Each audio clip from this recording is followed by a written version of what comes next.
Good evening. It's June 23.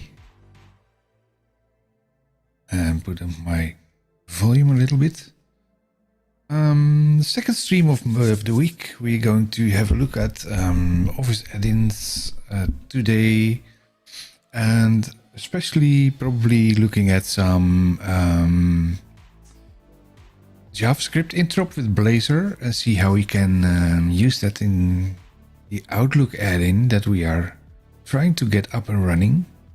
So first, start the show.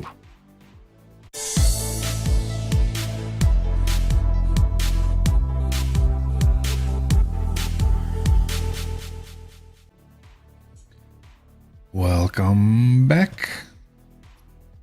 Where is my mouse? Lost my mouse. There's my mouse. That's what you get with 1, 2, 3, 4, 5 screens. And my screens are mixed up because my full screen is now there and my panels are over there. So that's messed up a little bit. And I'm struggling with my headphone wire. That's also not good. Let's go to the code window there. Oh, even my code window is not the right window. Darn it. Need to switch my code window.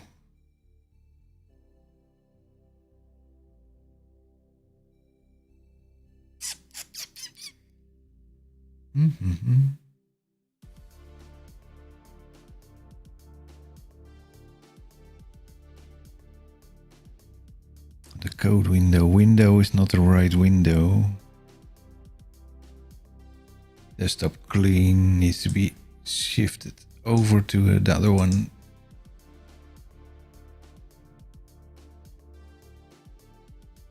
Local desktop. Then the question is, which one is the right one?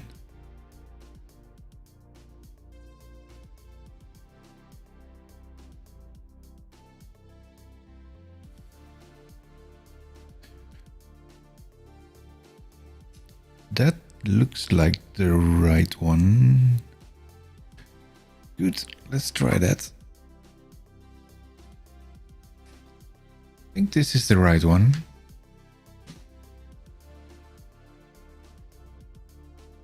So what are we going to look at? Google.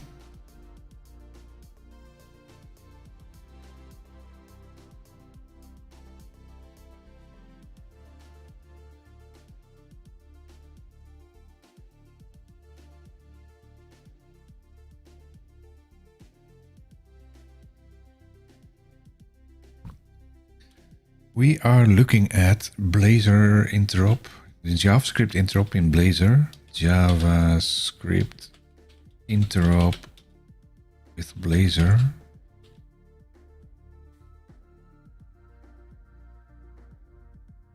That's a huge page. We've looked at that before. But that's using like script in the layout page or the index.html, and we are not doing that in the Office add-ins. But we do interop with JavaScript. Like this, invoke void async and do something with that. Set stock with some information. So there's a whole slew of things. It's, if you go from top to bottom, there's 83 minutes to read. Go all the way from top to bottom. Read some information from maps and things like that.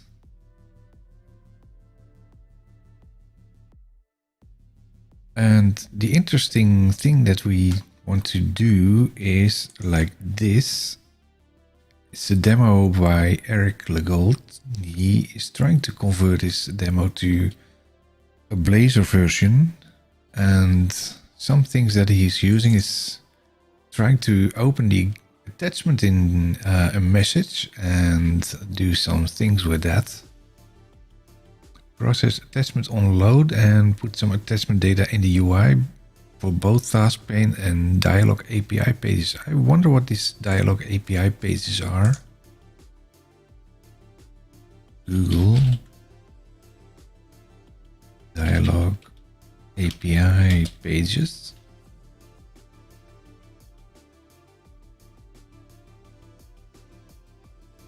And especially in the context of Office, because I think Office is not allowing to put up dialogues, but maybe that's different. My mic is falling apart. That also doesn't help. Let's first go to the repo from Eric there. Copy. Go in there. Oh, I forgot to say good evening to everyone in the chat. Good evening. Also to test if the chat is working. Looks like it's going into YouTube and in Twitch. So that works. If you're in the chat, feel free to join in. Let's go here. Let's clone this.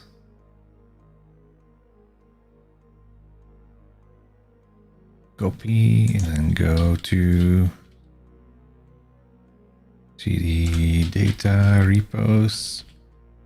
Make directory 2022. What is today? 6/23. 2022 06/23. And then we need to use CLI for that. I wonder why that switched from CLI to HTTPS. Because I usually use the CLI for this. Again, this is not the right one. Why is this not the right one?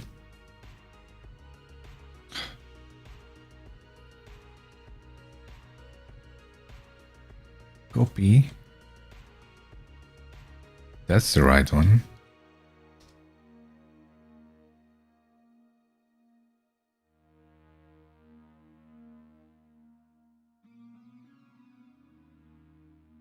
Now we need to switch branches to Outlook Blazor Add-in.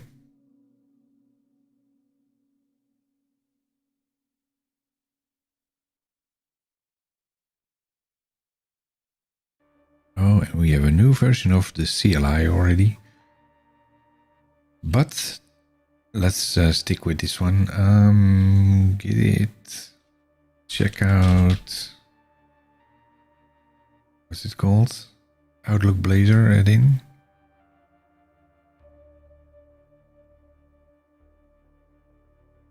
Outlook Blazor Add-in. Outlook Blazor Add-in. Add in one word. Yes. Oh, I need to go into the folder first.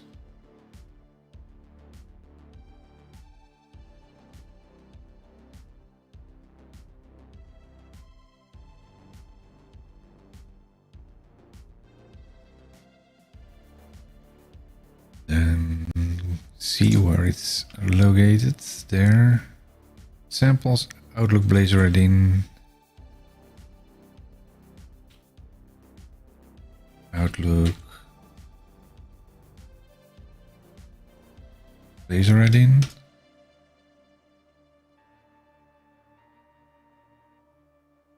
Outlook Blazor Add-in.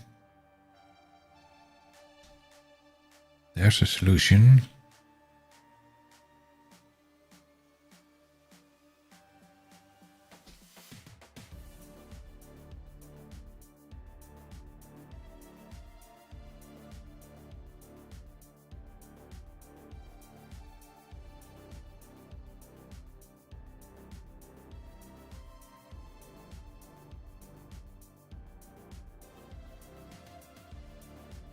open the code here in Visual Studio.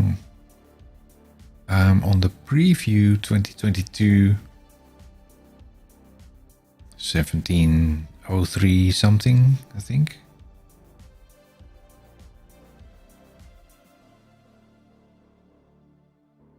(17.3) preview 2. And what do we have here? We have a client, a server, and a shared folder.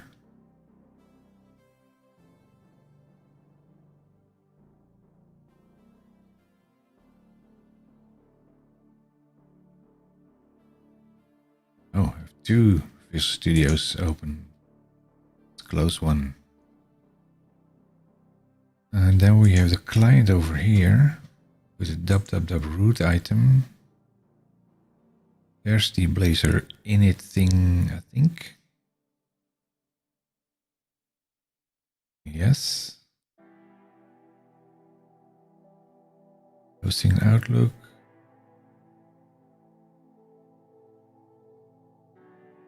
There are the client pages, counter, fetch, and index.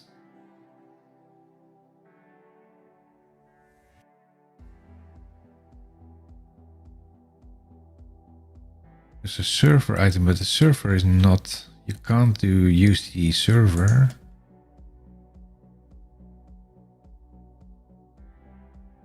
Oh, there's the,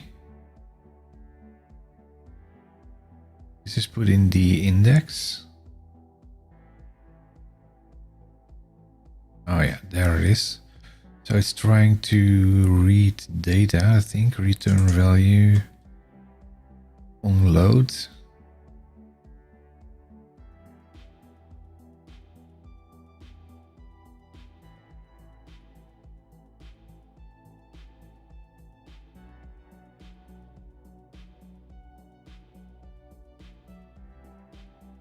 So he's starting with on. Let's open the other project as well. My project that I put on GitHub last week.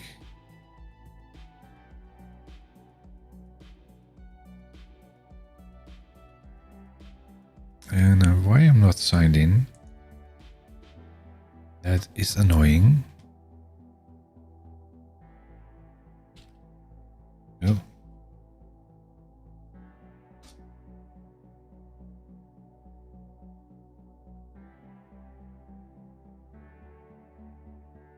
It's terribly hot in here. I don't have an airco.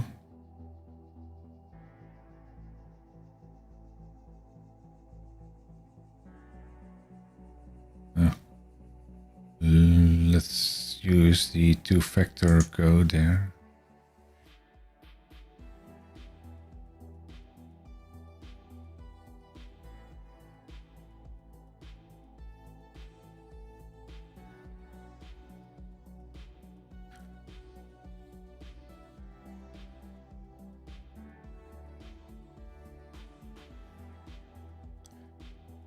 There's a change in the Office Add-in Samples by Alex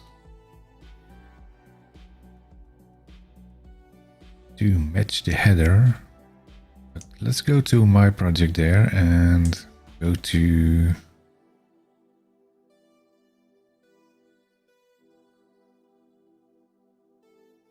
oh, this is the wrong one. Should go to my repos. My repositories.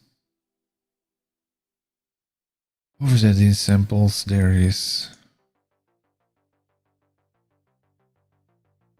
There we have an Outlook, Blazor Outlook add-in thingy.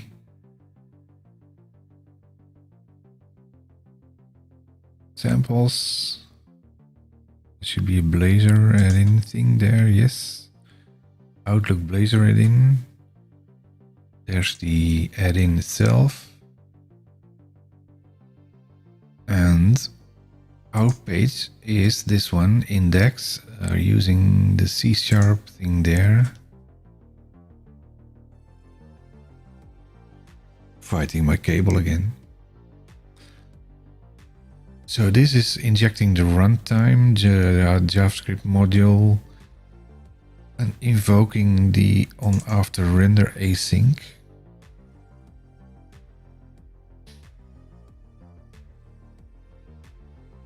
And getting the subject. And this is interop. This is the interop with the item to collect the subject from the email. Let's have a look at Eric's code there. On initialize. Method invoked when the component is ready to start, having received in its initial parameters from its parent in the render tree.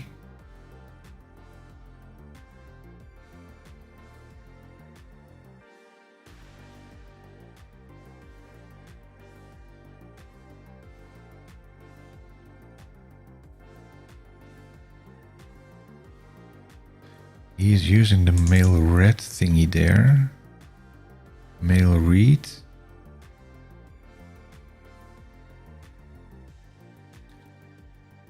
This fires after Outlook Blazor was on client lib module before started. That's true. Otherwise it would not work.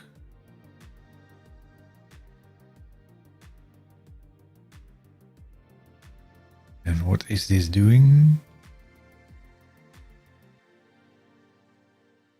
Just adding some HTML.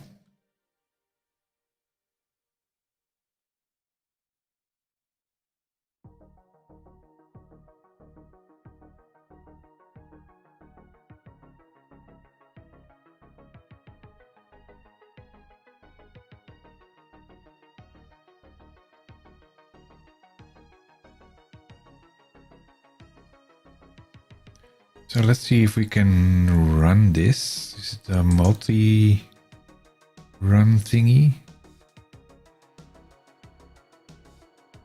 Only starting the client and the add-in server and shared are gone. And what is in shared? I think nothing. There's only the weather forecast because that's from the demo. So if we just remove this one.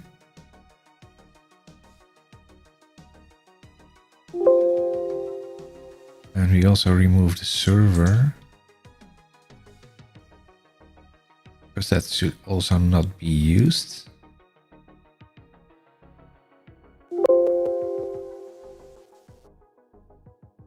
Don't save. And let's update the Nuget packages.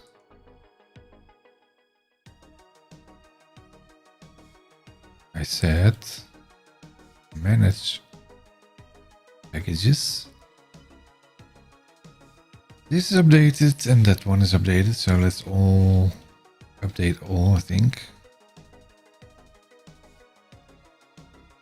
Select all.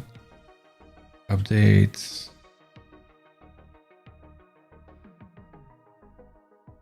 Should be good to go, good to go.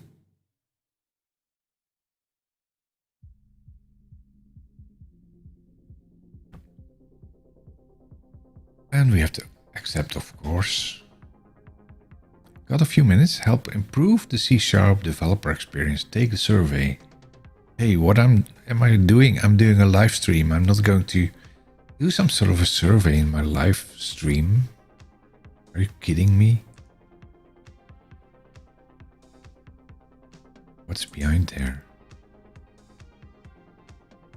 It's this one. Oh.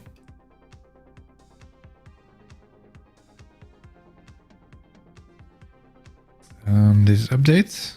Yes, it was updated. Now let's close that again. And let's hit F5 to see what we have here.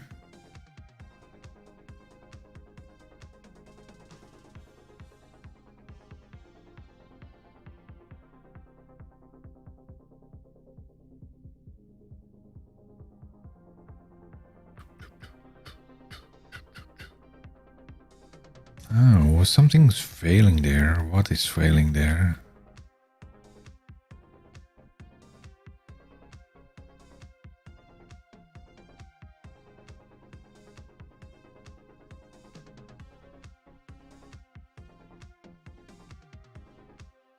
Something failed, but there's not showing any errors there. Oh, maybe. Oh, it's already in there. Let's run F5. It's not working. Why is it not starting?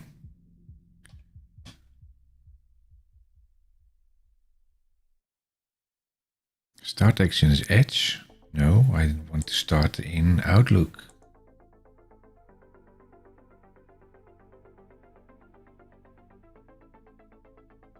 Use multi-factor.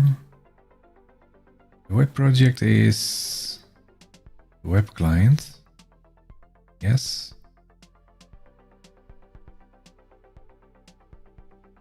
What's failing here? Oh, here's something failed.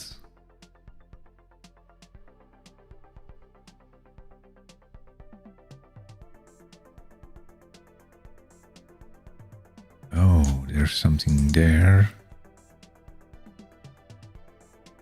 That should not be used anymore. So let's kill that page.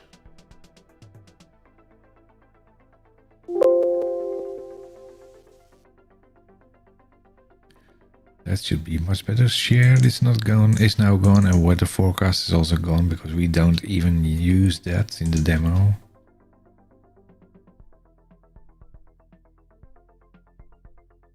Do we get a build now? Oh, and why is it using this one?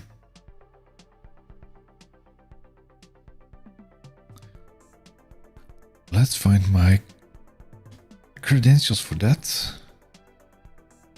That's my Office developer description subscription. Maybe this one. A demo account. Why is it using this? Let's cancel that, and that will be blocked. No, and then go back to here. Let's make that true.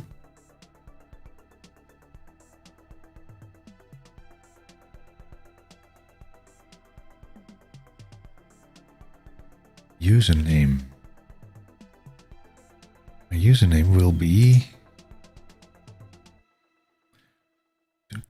my Office developer demo account.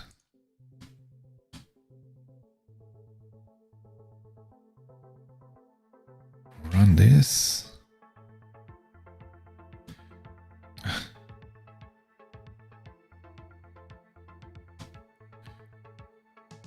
don't remember that I needed to put in the credentials for this account.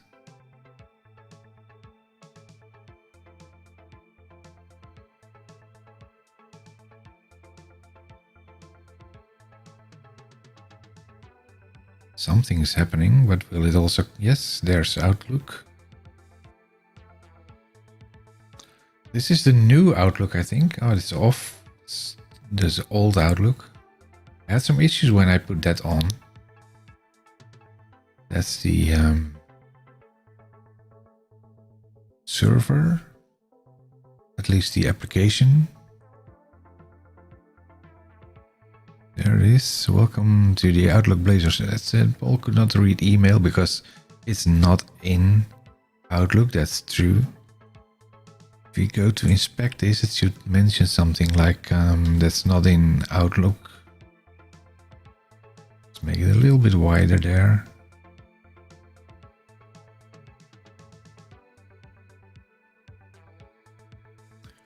Blazor already started, so it's doing it twice.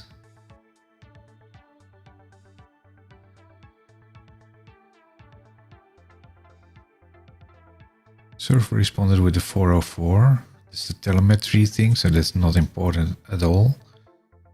Type error, cannot read properties of undefined because that's not available. The item is not available if we do this in the website. We need to go into Outlook's there. Why is this a focused thing? I don't want to have a focused thing there. And there's something with an attachment. I'm not sure what's on the attachment, but now just a picture. I don't think the item is able to read that. Also, I don't see an option to activate the task pane there.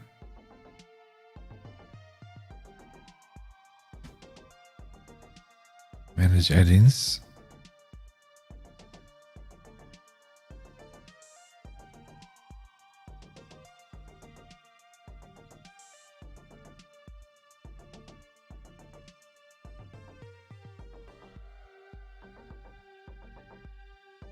This is working a little bit different than Word. I need to go to my add-ins, I think. Script Lab. There's one, but is this the one from Eric or is that mine?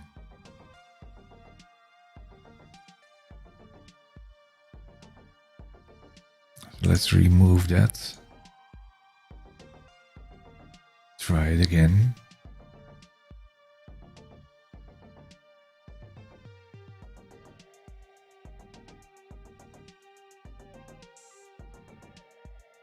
Let's stop it and let's rebuild it.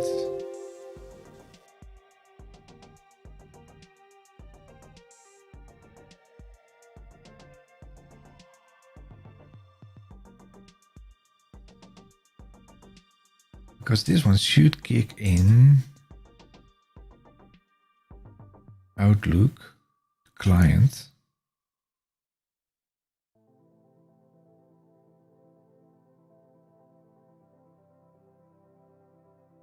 Let's open our project from last week, the one that we deployed last week. Is that the 9th? No. Let's go into the repos folder. No. See repos, data, repos. Last week, there's nothing on last week. Is that still this one then?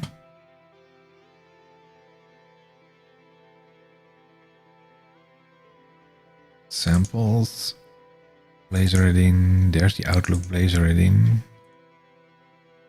Let's open that. 10th. Didn't I do stream last week? I did stream last week, I think. Or maybe not on Thursday. Because we had an event on Thursday.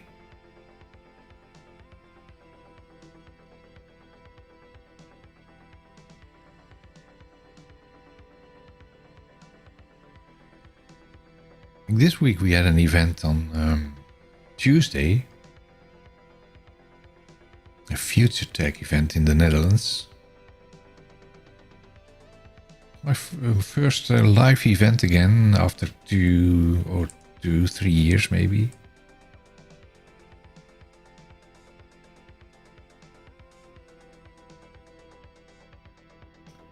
Let's see, is this mine or is that this is the other one? This is mine. There it says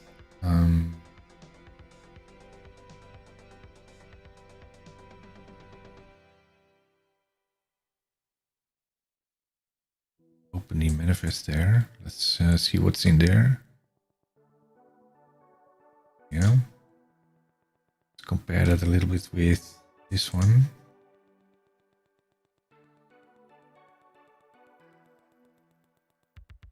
Example.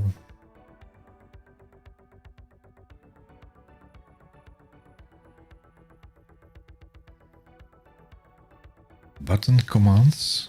Is there a task pane button there as well?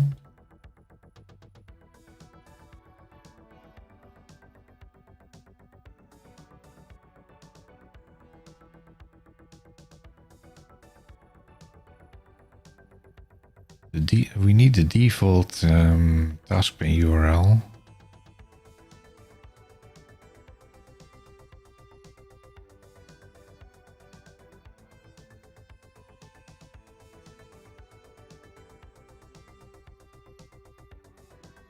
Source location, message, read, task pane URL.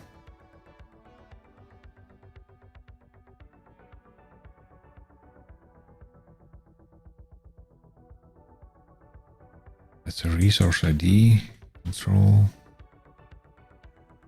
It's that one.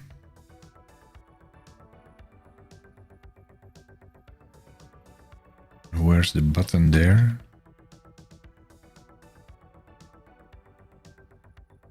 This one. The message read group.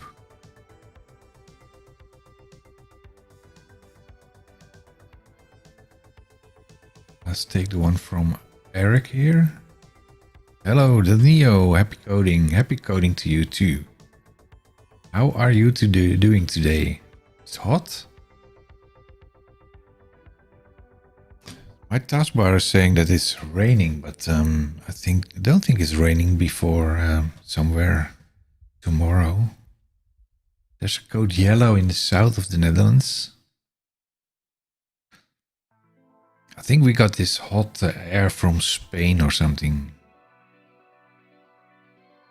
No need to go to Spain at this time. We can stay in the Netherlands. Let's run F5 there, see if it's side loading again.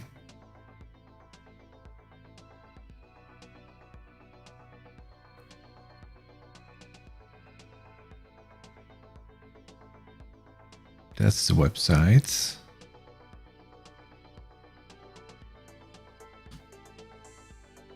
That's basically the add-in, so it should be something like this in Outlook. For that we need to read a message there.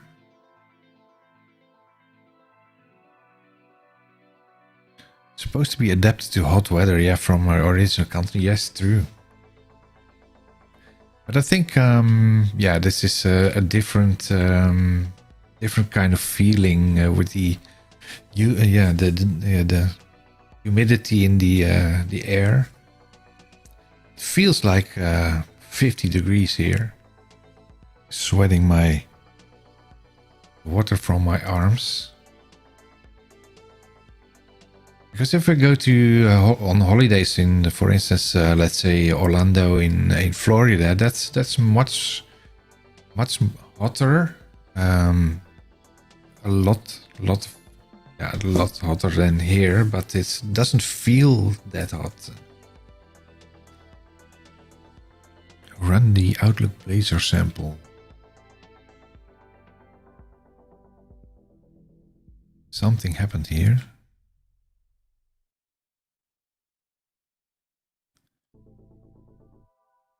Oran is in front of the sea.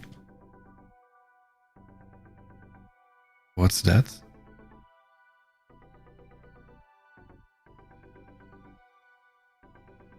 A code orange. Oh, it's loading. But it was not able to read the attachment data.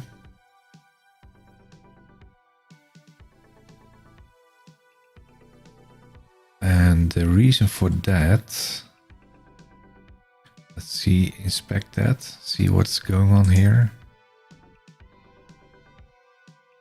I wonder why this duplicate Blazor already started thing came from. That HTML document. Did they change that?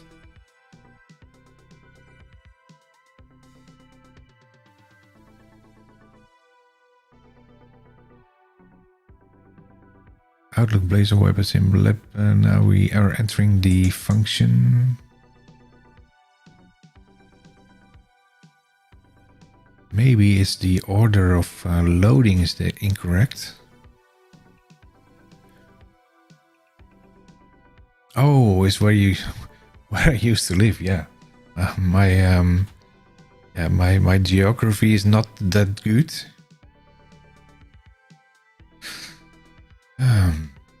Oran.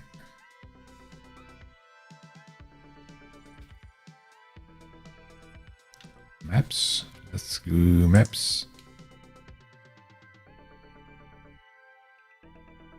Yeah, I was about to.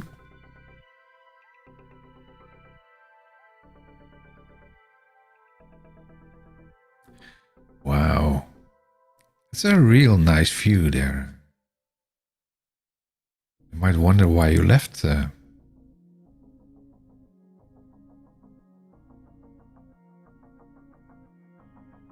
North Africa.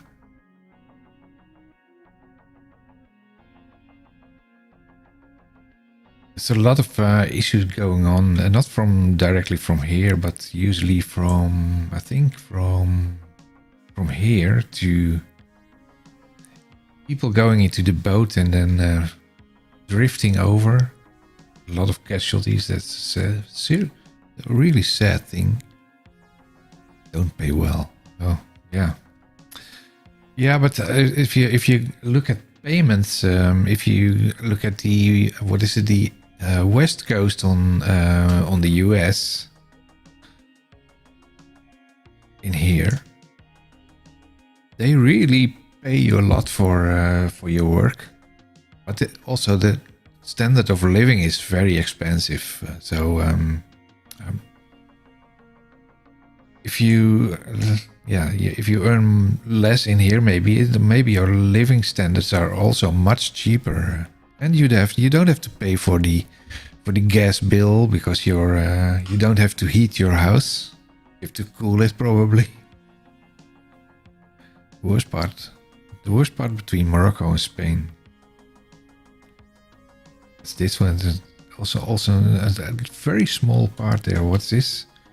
50 kilometers, so that's only a fraction. What is it, 20 kilometers maybe?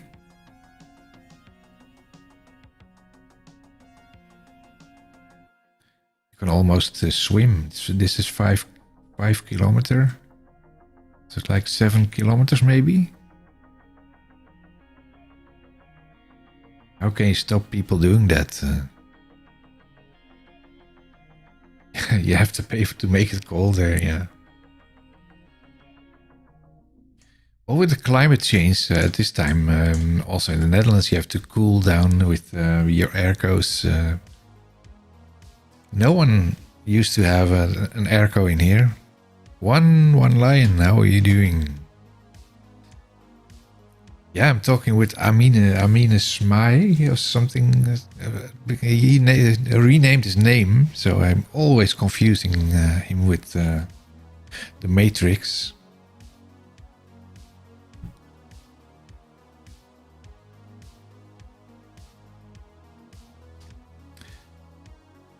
I missed the stream again. You're always in a new stream time frame that I'm between work and starting up again. Usually eating. Then I just missed your stream again.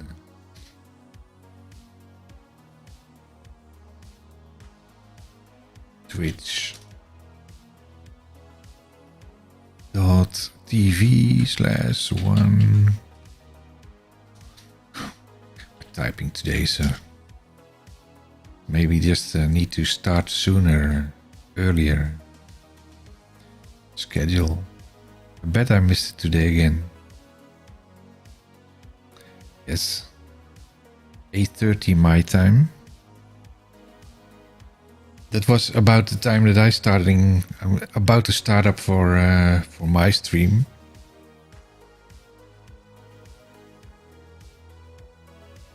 (10:30 a.m. and 12:30. That's about the lunchtime. And it's for your they're not so old. Your previous employer is allowing you to code on stream. My schedule, yeah, you don't have one, do you?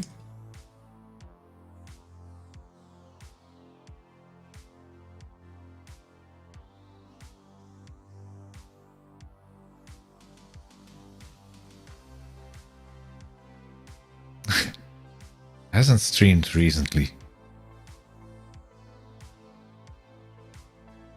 Are there any any videos here? No videos found.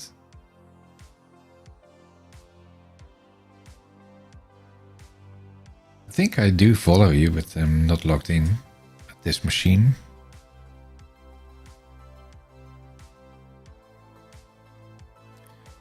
Who do we have there? Oh, it's all recommendations because I'm not logged in here. Otherwise I get a complete different selection of people there. One line is when finish work and here when before sleeping. Yes, right. Oh, your personal schedule. Okay, yeah. Are you still working in the evening?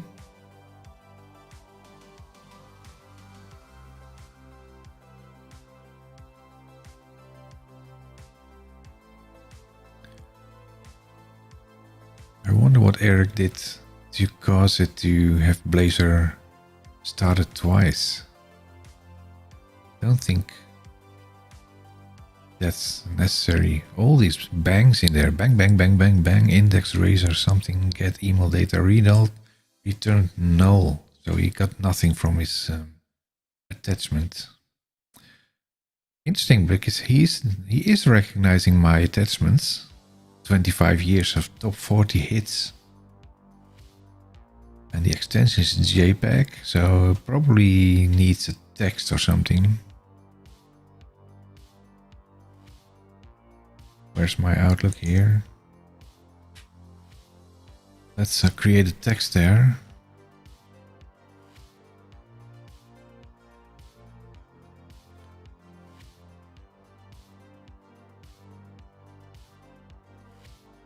New text document. Some attachment.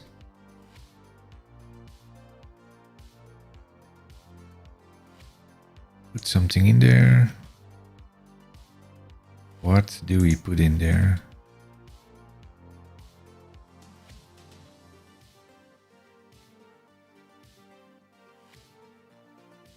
Let's put some Viva information in there. Save. Now create a new email message. I send that to me. That is my demo account again. Read the attachment.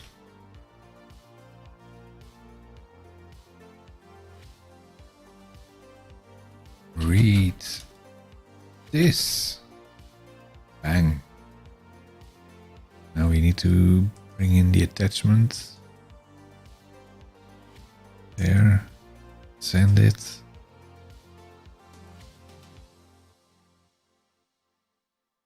And let's wait for it. There it is.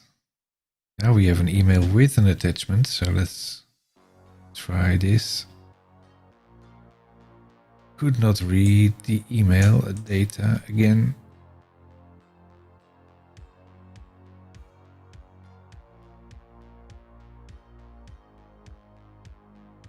Let's first try to find out why he's loading Blazor twice. HTML document and anonymous.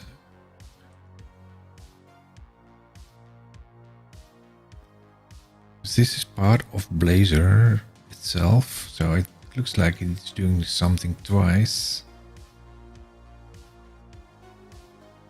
This one.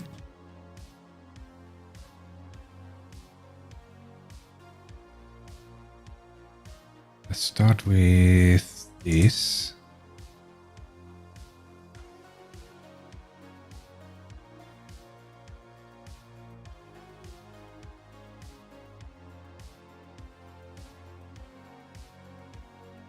Are we now for entering function? I think that was showing. Where is it? We're now entering, so even before that it's already going wrong. The attachment is called Outlook Blazor was an app. That's right. .client, that's also right. library. Let's go into the index here. Let's see what's in there.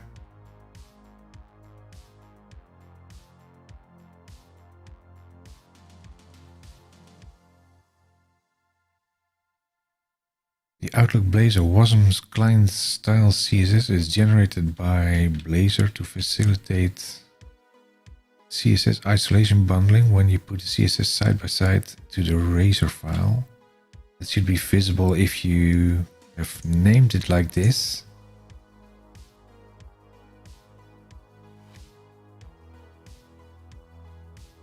Like doing this at new item CSS and name that one exactly the same as the Razor page, index.razor dot and then CSS. That should give you an isolated CSS file. See it? It's recognized by. Why is it adding this in there?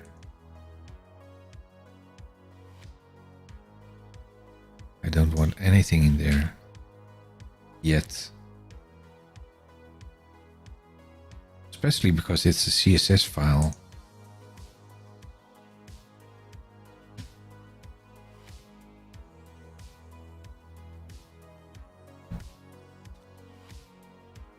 So back to the index there.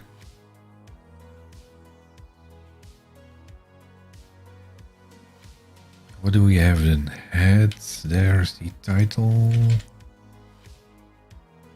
Base ref, let's compare this with the other one.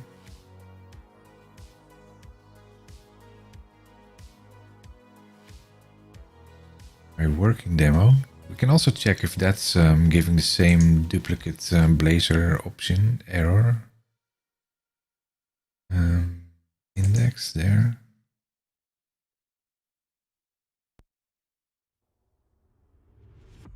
Oh, that's the wrong one.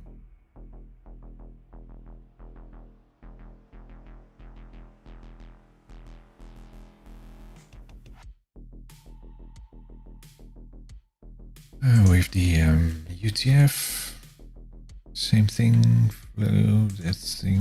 Then we have I always put some more space in there to make it easier to identify things there. The script is going to bring in Bootstrap, I think. Yeah, he's also bringing in Bootstrap, but he's not doing that from CDN. He has it in his project. Let's see if it's also in there. Now we need to stop this first.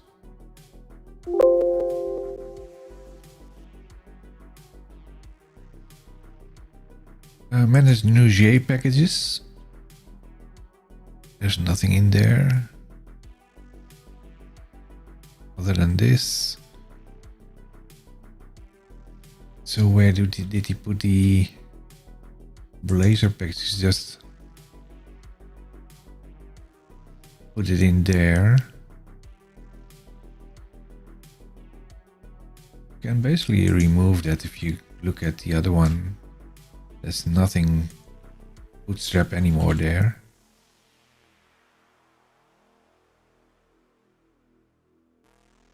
Happy Thursday.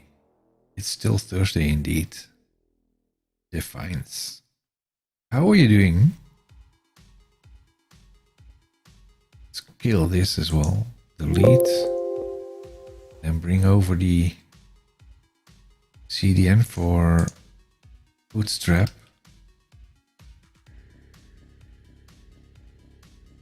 Just twice. One for the CSS, I think. Copy that. That's more like radio language. Copy that.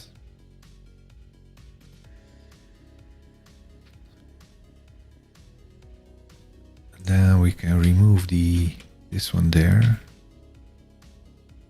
Then we have the app CSS. That's the same one. There's the Blazor styles. Yeah, the Blazor styles, you need that to get the isolated. I think that's this one.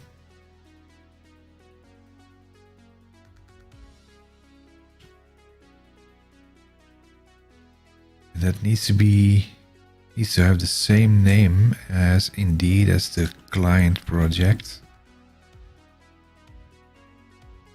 So that's basically the same, so that's good. And what does he say over there? The Outlook Blazor wasm client styles is generated. Yes, that's true. By Blazor to facilitate something blah blah blah. Oh, and then there's a thingy there. So this is all comment.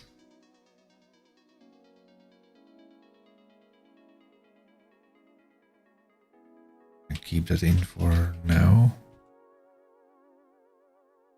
Then there is he hosted, this is the Office library.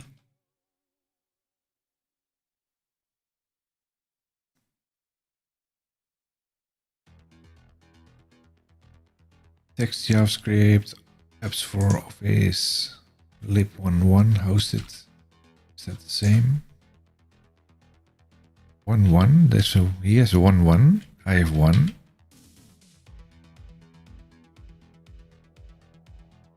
Oh, never mind. Let's assume that it's working. Then there's the app with the main entry there. I'm doing all kinds of other things to put in the UI. There's the Blazor error thingy. Framework, Blazor WebAssembly.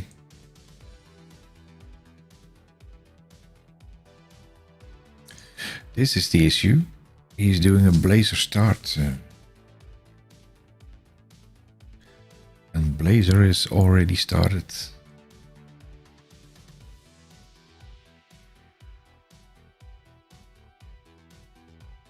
So what if we remove that?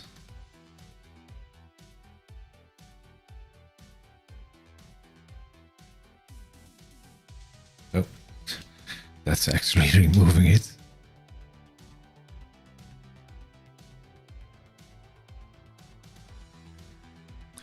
So he added an event listener for DOM content loaded. And when they did that, then he's starting Blazor, so that's not needed because that's automatically done already. So let's try this. Let's see if we now got rid of the duplicate Blazor loading.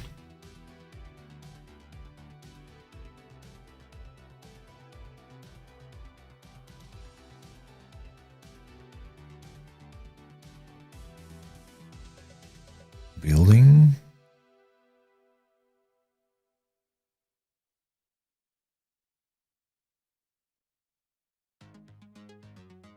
Don't open the previous ones.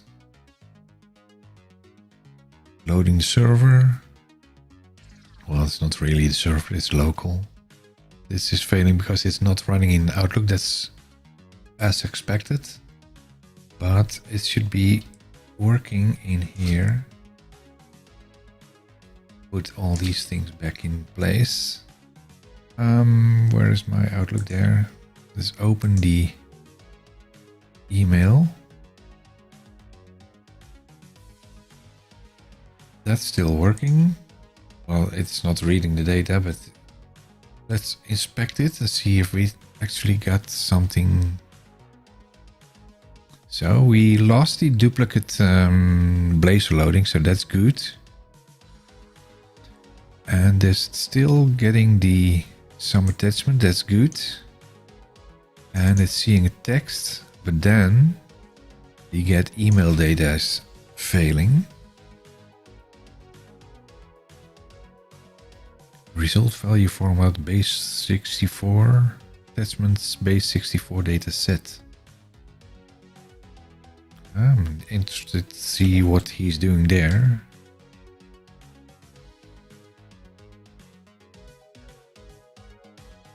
So he's going into his page. Is this mine or the other one? This is mine, I think.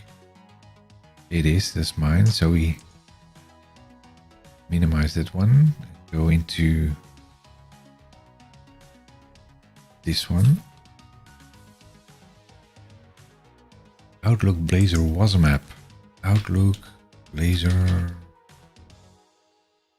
think wasm is a capitalized word. WebAssembly.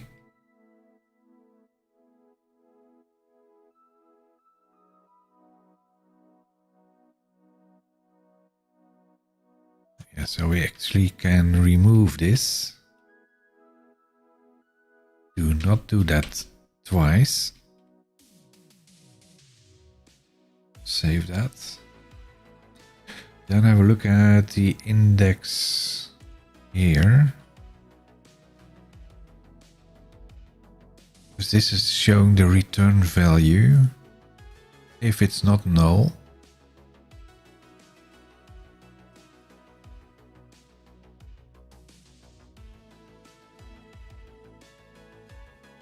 And it is showing this part.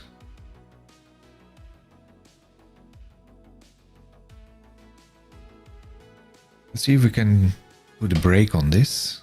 No, it's not putting a break on that.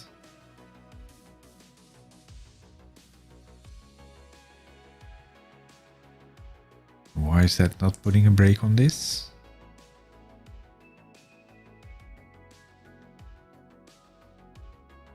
Security access control, system diagnostics.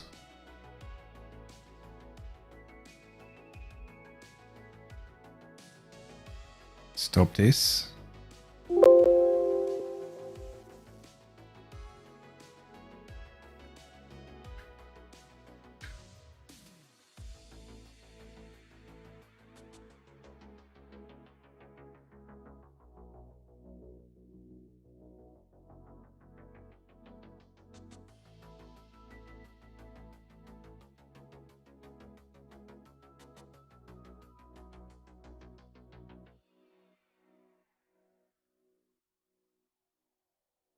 Blazor was a map.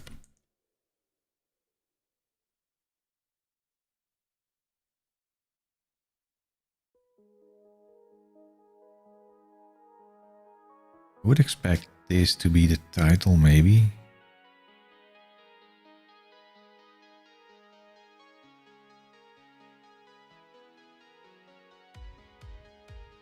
Control F5. Well, apparently that's not the title. Let's go into the code there. Search for that.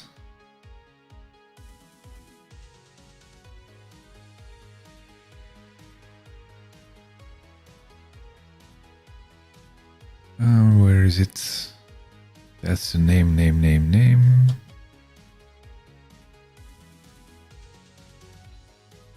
Also name. Nothing. Oh, there it is. That's the menu.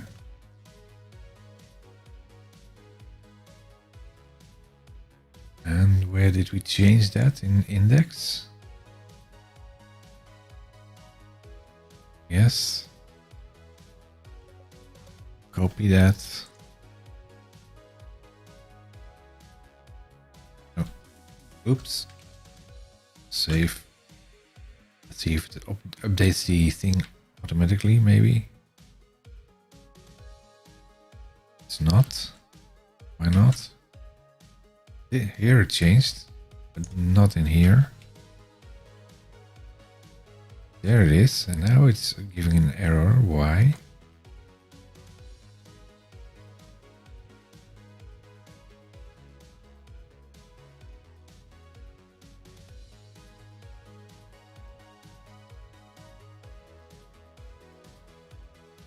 Because there's no parameter in there. JavaScript object reference, that's empty when it's reloading, apparently.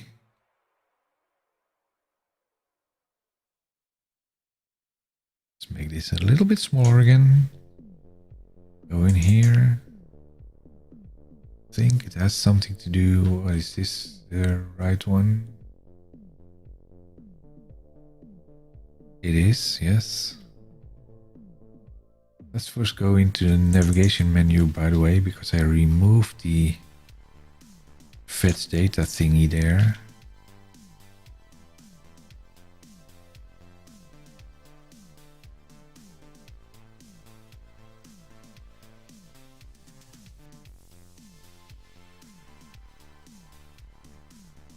Go back in there. There we have a class return value.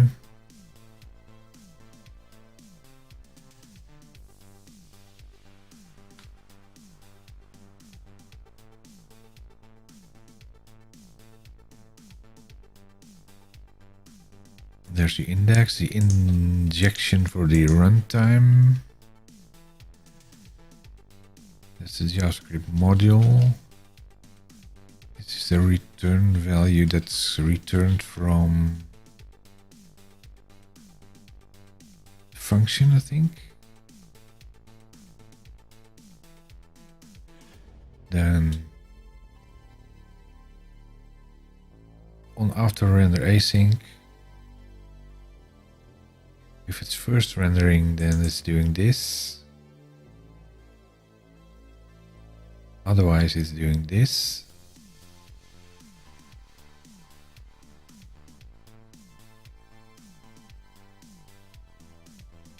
Status changed.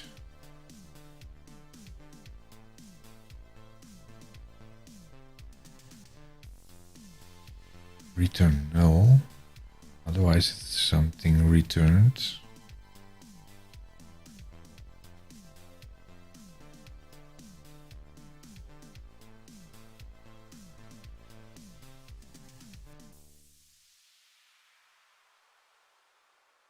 So what is he doing there?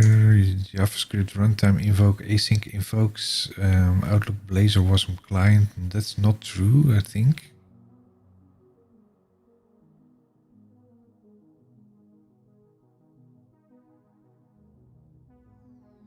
Then index Razor.js already, but only when hosted in full browser instance outside Outlook task pane outside the Outlook task pane. When in Outlook, the order after this event completes is Outlook Blazor wasm client module already fired and triggered. Index Razor initialized. Okay.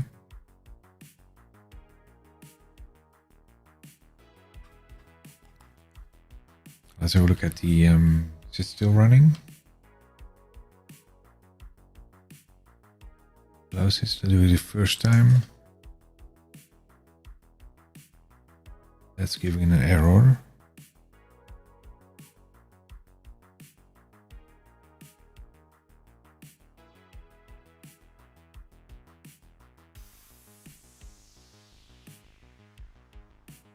It's failing on get email data.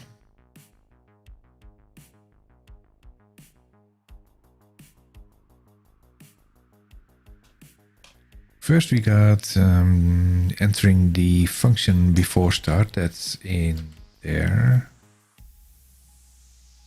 That's the preloader. Entering function before start. This one. And then it says onReady. If it's hosted in Outlook, then it will say Outlook Blazor wasm client library module.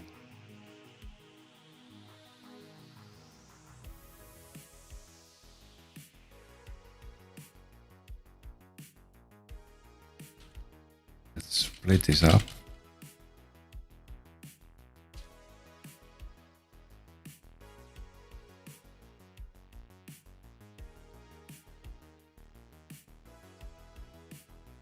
do the same.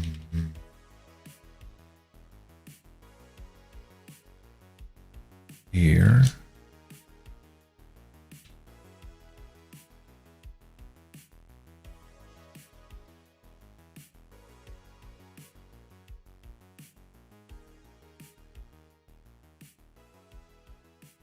And then Office on ready.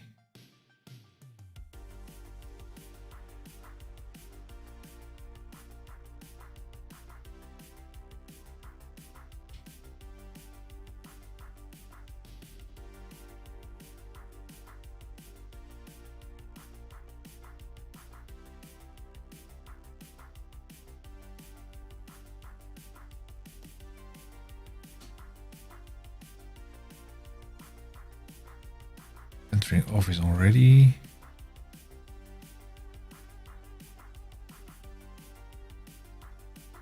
Finished.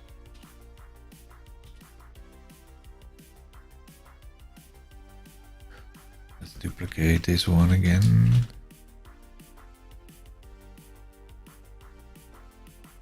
To make it a little more readable.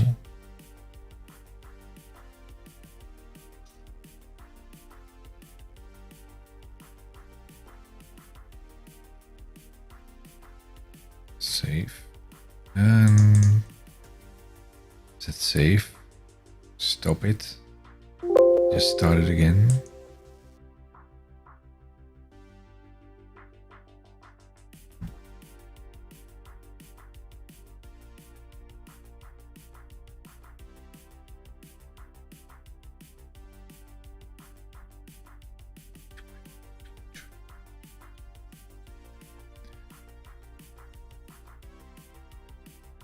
While we are at it, let's do the same here.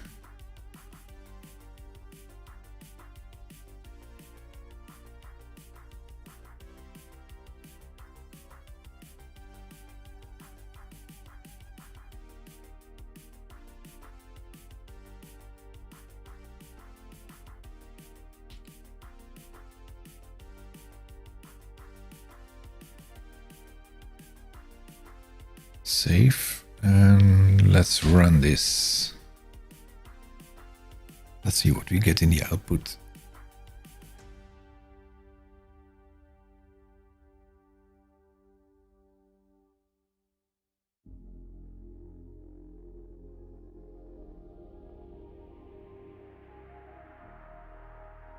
Let's read this message. That will highlight that one. Wait for the server to arrive. Server is in place. Start the task pane.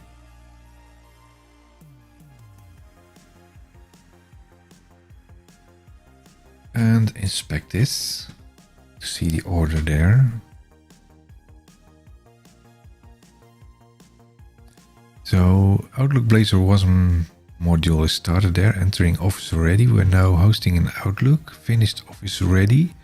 Then we're going into the Blazor loaded sequence. Application was built with a linking tree shaking disabled. Published application will be significantly smaller.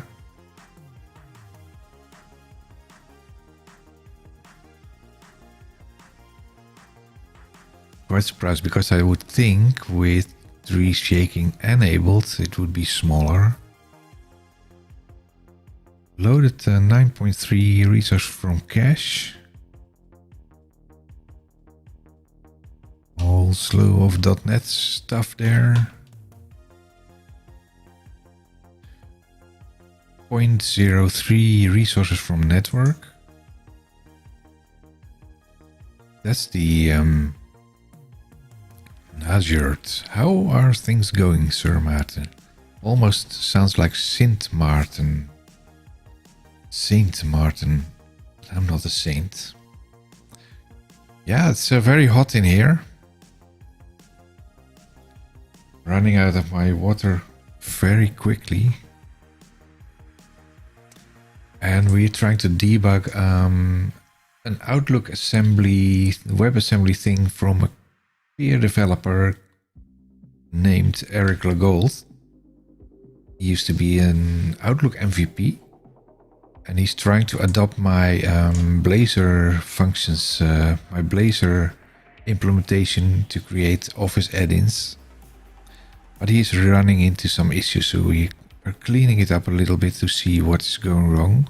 For instance, he is able to identify that there is an attachment to the email and that this extension is txt, so that's good. But he's not able to read content yet. And I think that's related to the JavaScript Interop thingy. But we are not there yet. First, let's see what's going on in the application there.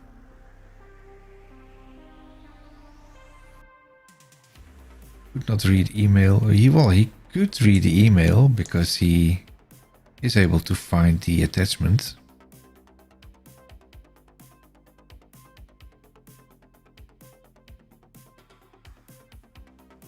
Let's go into the code again. So this is good. Let's go back to where is the application. It's this one.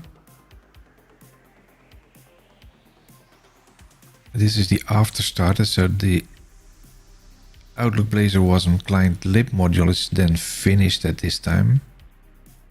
That's good. Then index eraser CS. First render index eraser.js imported. That's code by Eric, so let's have a look at that. We can now close this one because this is finished. Solving problems must be easy for you. No, it's not. Especially if it's code from someone else, then it's really, you need to understand then what is he doing and why. JavaScript runtime invokes async. JavaScript runtime invoke async, is that true?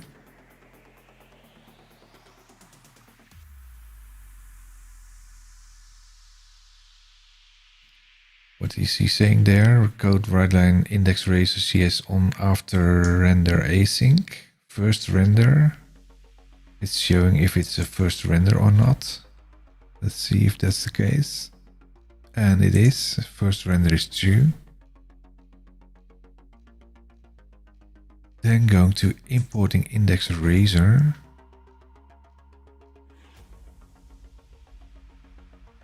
Because its first render is true, he's going in this section.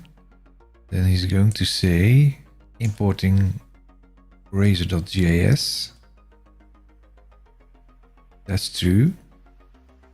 That's basically this one. It's pointing to this file here, where he's exporting functions like send email data to CS. I'm not sure what CS is in this case, but process attachments, process email, process attachment, process attachment async, and that was something that he mentioned here. He had issues with get attachment content async.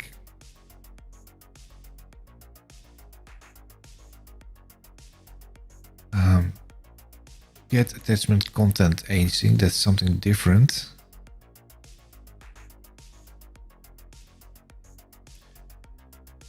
Was there a special method you used? Actually, I have learning English, and I wonder how you did learn English.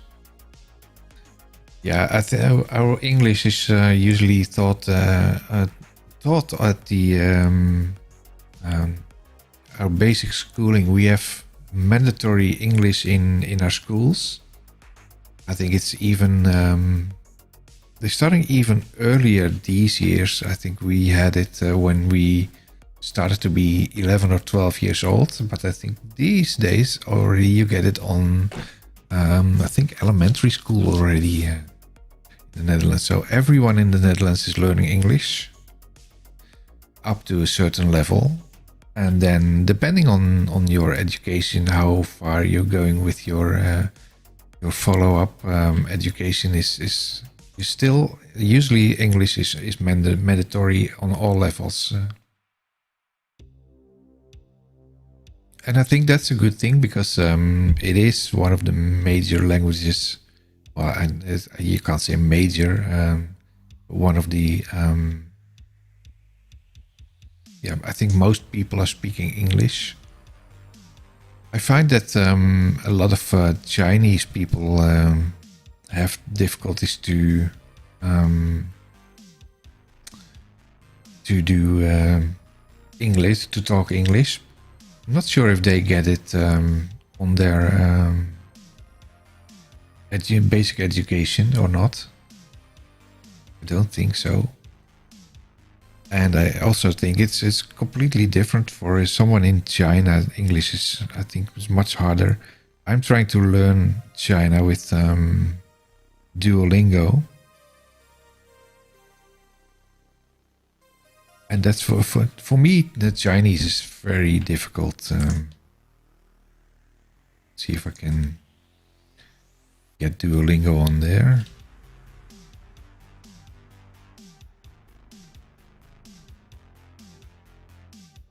Duolingo. Because I remember that I forgot to finish my task for today. Where can we log in? I already have an account.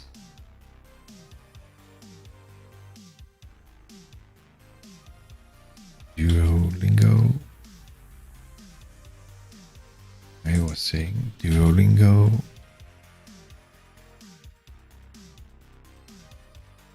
Copy that. There's no need to get my email from where is it? Where did it go? There.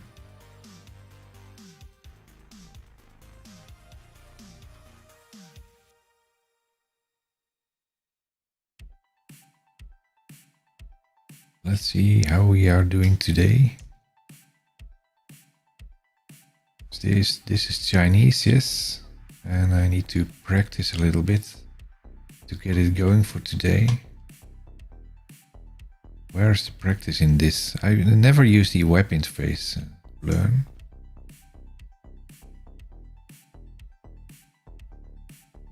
Oh, this is the old one. Let's go in here. Practice, that's easy. How? Oh, wow. That's a high volume. That's how. Goodbye. 再见. Yeah. How? There's this one. 好.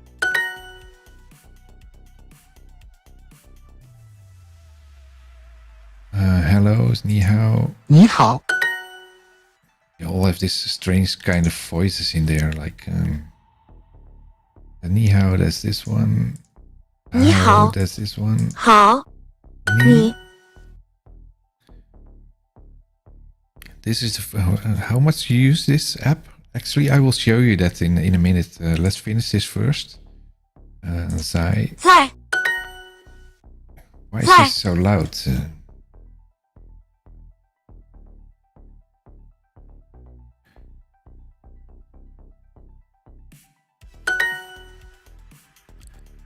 It's this one. 再见. 再见. 见. That's good night, I think. Oh, goodbye. Fail. How? 好. Yes. 你好. That's hello. Ni hao. 你好. 见. 见. Hao. 好. 在. 在. 见. 见. 见. This is tricky because this one has the little thingy up to the left and this one is a line. So they have four sounding words, almost the same, but it's a little bit in detail. Proc testing. Hello, how are you doing? Chen, that's this one. 见. 好. How, that is good. 见. Chen. 再见 That's good. Bye. Yes. Ta-ta. Continue. I'm doing this for 662 days now. I'm learning JavaScript Interop for my Azure map. Yes, that's true. I'm doing that for the Outlook, for the Office add-ins. Let's continue this. Oh, and I don't want to use this now. Got it. My email address has been verified. Why is it verifying my email address? So I did my task for today. Let's go into my profile here. Where's my profile? There. There we can see how much I use it, I think.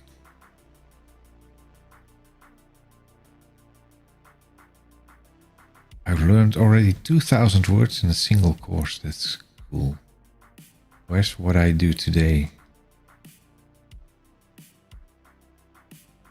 Trying to find what my usage is. I think you need to compare it with someone. Like,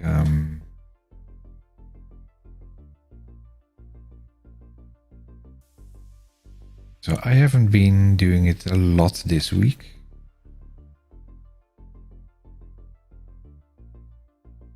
I don't want to report. More. Classes, schools, work, no, shop. Progress.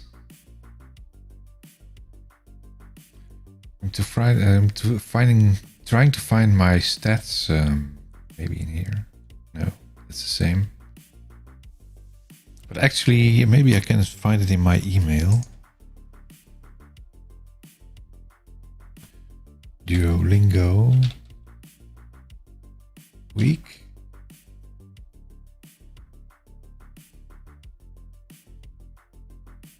How much progress did you make? Good job this week. This is my statistics for last week.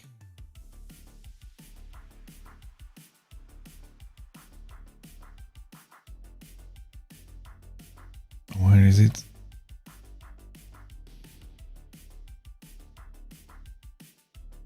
Last week, I earned 1,165 items and I used it for 1 hour and 52 minutes last week.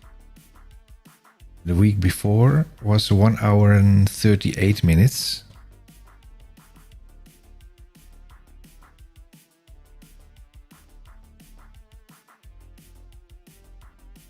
How can I understand the supply-demand balance in the industry? You mean for your job supplies? How much...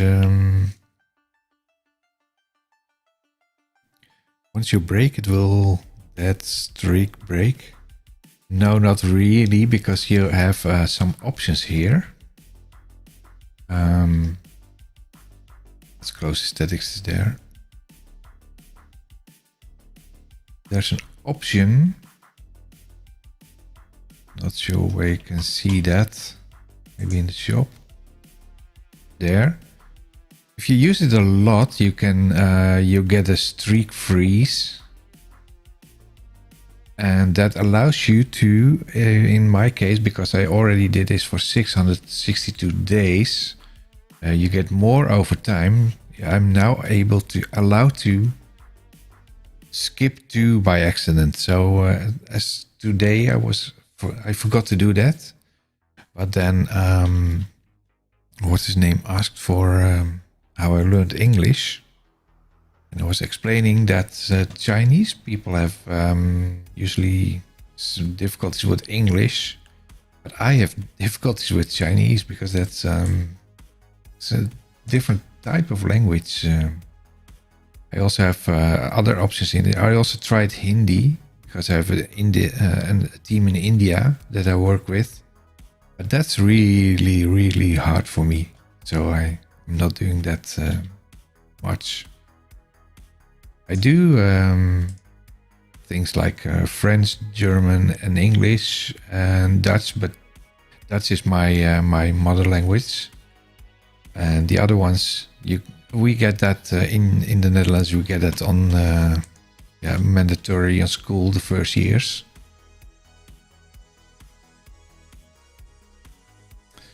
Yeah, so job opportunities. We discussed this. I thought I saw yesterday that I think there's now the new what's it called? Stack Overflow survey is in. Survey results 2022. I think that's just in.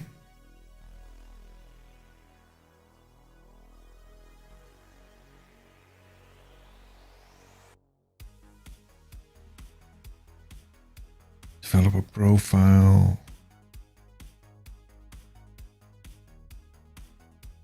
Educational attainment. 30% of those learning code already have a degree. Learning doesn't have to stop you after a graduate. I am pretty sure I have a bachelor degree, so I don't have the master's degree in it. Majority has a bachelor degree from all respondents, and if you look at professional respondents, this is basically what you're asking for, a job. If you have a job, there are a little bit more people who have a master degrees, but usually that's paid for by the employer. For that reason, I think that's a little bit higher. Learning to code. Online resources are used usually for learning code. That's interesting. Online resources to learn how to code. Technical documentation, that's the big one. You see Stack Overflows on 2. And how's live coding? Is live coding also in there? How to video blog, video online, coding sessions live or recorded. Even 28% is learning from live coding sessions like the ones that we do in here. Online course platform. I was quite surprised that Udemy is the biggest online learning platform. I was actually expecting Pluralsight to be the biggest, but apparently it's Udemy.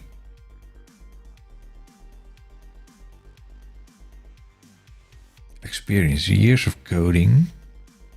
Most people have 5 to 9 years coding experience. Yes, you can ask, everyone can ask questions here.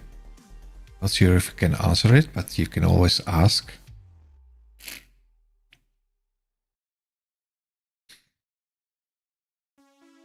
Years of coding professionally.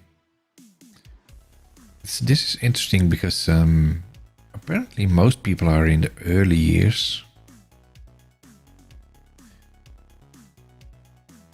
There are even some people more than 50 years. That's not me. What if you were me as a beginner? Would you prefer front end with React or back end with Node.js? I would not prefer either one. I prefer .NET. Basically, honestly, my preference is with .NET. I'll start learning with like a basic, no, not basic, a DBase, the DBase database language. Let's see if we can find the languages in here. Most respondents are here from the United States, obviously. Interesting, that's India's the second one. Let's see the languages. Where are the languages?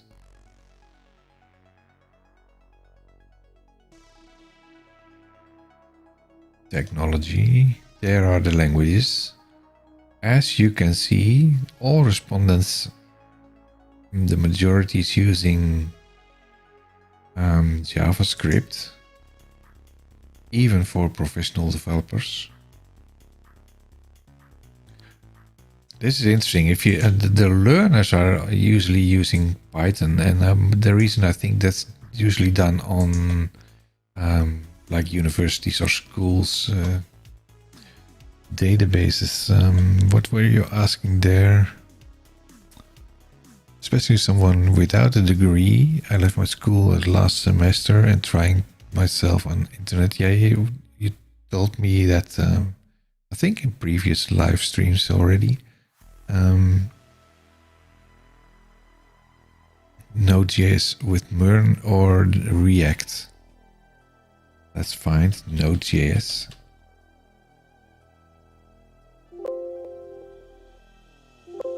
Why is that not showing? There's Node.js. Yeah, there you go. That's a close call. 47, 47 and 42. And if you go to professional, then it's closer to React.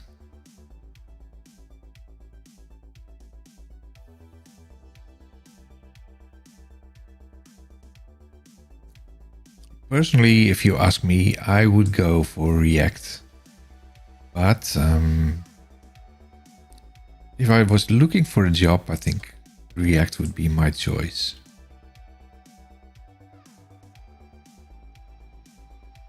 Who are the learners?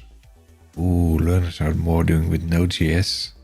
That's interesting because React is... I think React is more used in enterprises, in the big companies. Also, you see that the learners are not that much into ASP.NET, but if you look at professional developers, that's getting high, almost as high as Angular already.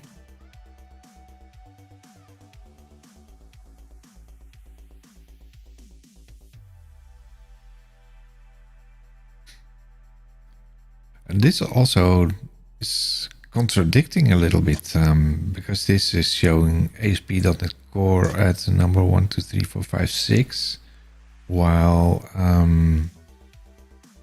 if you look at this, .NET is the number 1.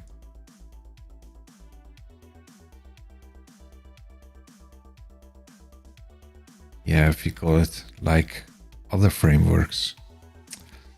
I don't think that's a fair comparison because this is, you have .NET, that's basically the client, used to be the client tooling, the fat client is what they call it, while ASP.NET is the web version only.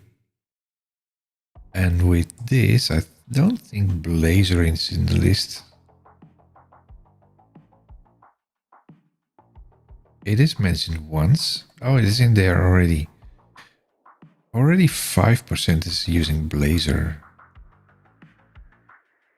Pretty sure that will grow over time. And also you see in here you have Angular, but here's the other Angular version. Same thing here. This is the old ASP.NET and this is the ASP.NET Core.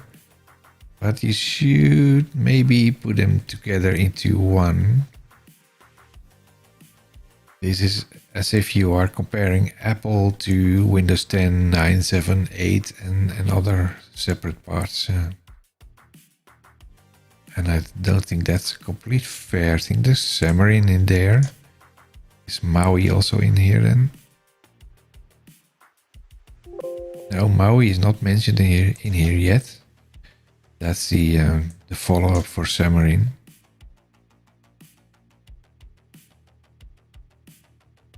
Other tooling. See, the Docker is used a lot.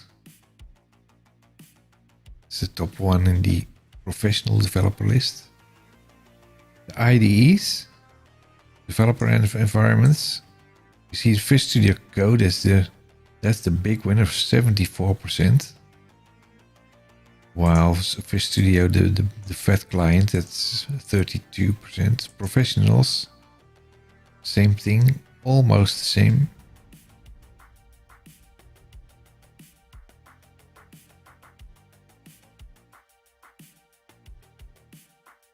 So many tools available. This is interesting. Vim is used by a lot of people, as well as Notepad++.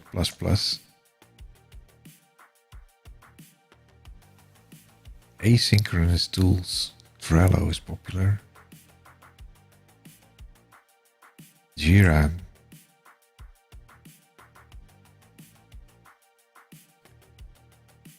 Why is that compared to Microsoft Lists?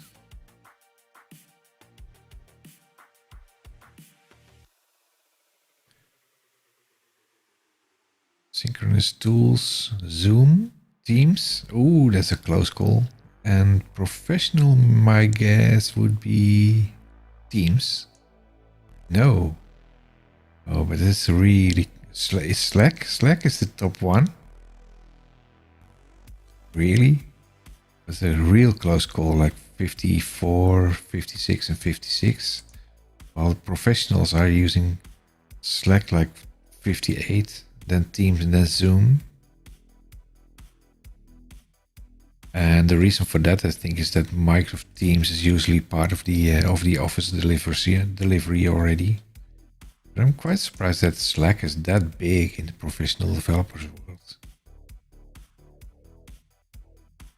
This is also interesting, the operating system. So you are suggesting front end with React? Yes. I think if you need to make a choice right now, that's the, I think, the widest adopted thing there. It's double the one. This is what I prefer, ASP.NET Core in combination with Blazor. But if you want to be real, then I think React. I think this is still in there because that's a lot of maintenance work. Also, we see jQuery. I think that's used a lot in like WordPress things. So my guess is that that will get down on the list for the upcoming years. I'm not sure if there's a trend in this trend. There's no trend in there.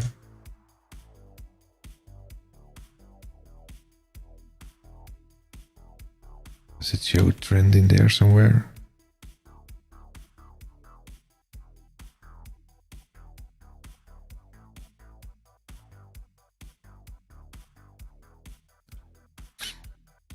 Doubts are demotivating. Yes, what's more important, because it's really not that important to decide on learning React or Node.js. It's much more important that you just get your hands in it, because if you learn one language, you can do all languages. It's just a matter of just like learning a normal language like English or German or whatever. If you can learn one language, you can also learn the second one over time. But it's much more important that you know how to learn and just make a decision. Pick one and go for that, because the market is big enough to just pick one and go in that direction.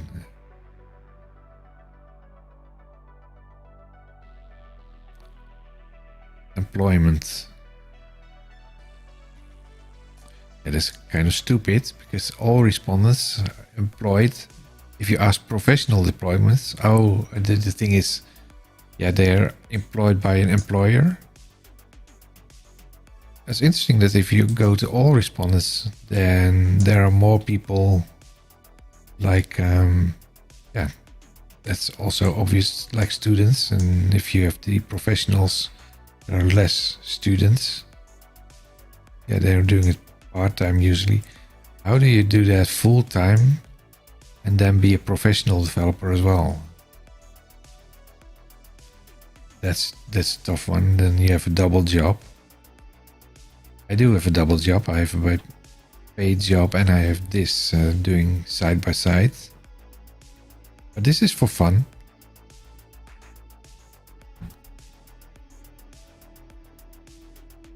Company info, company size. Just me? And how many are there? 10,000 or more?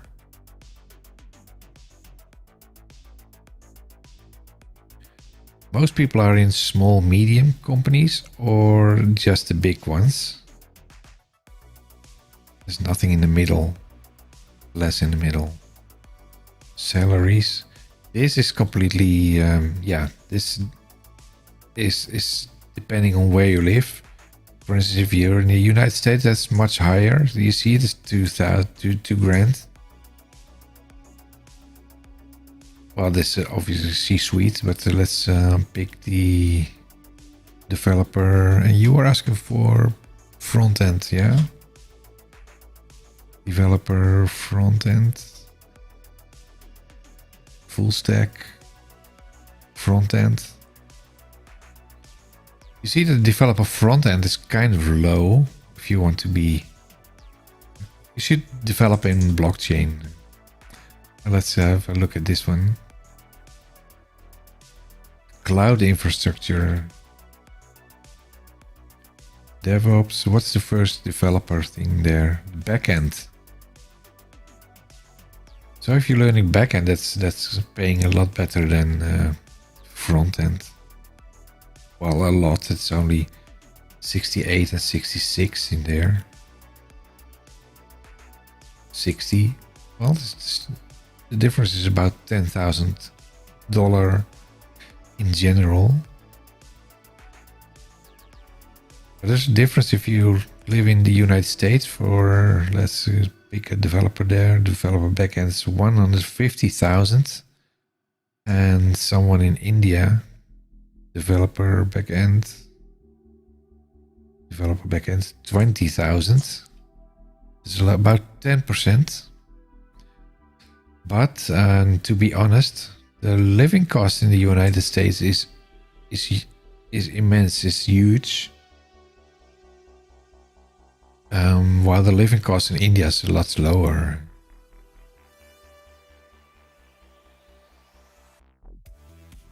And maybe people in India are more happy than this rat race in the United States. Let's compare it to Germany. See, Germany is also not that high. We're in the Netherlands, it's also not that high. United Kingdom a little bit higher, but it's also more expensive to live in the UK. Wow, yes, Canada is closer to the UK than to US, I mean. So don't go blind on the numbers here, because that's completely depending on where you live. Best thing would be if you do a remote job for the United States and you live in India and get paid on the level of the United States, but you never get that usually. Well, this is your salary and experience matrix.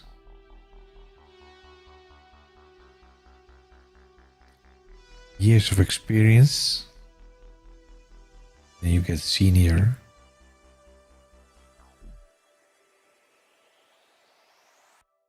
You live like a rich. I pretend to be rich, but I'm not.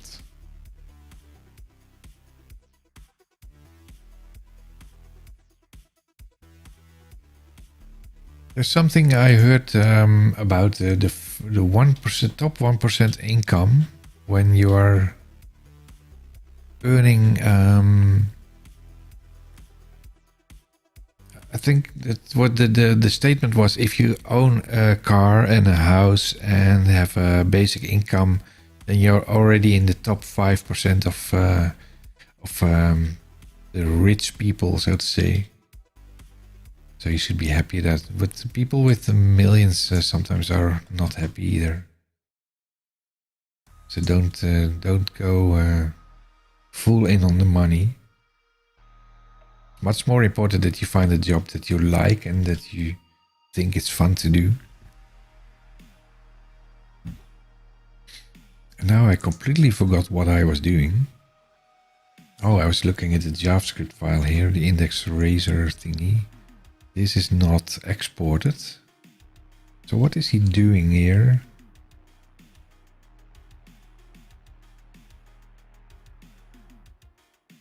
If on first render, then he is going into first render, importing the page.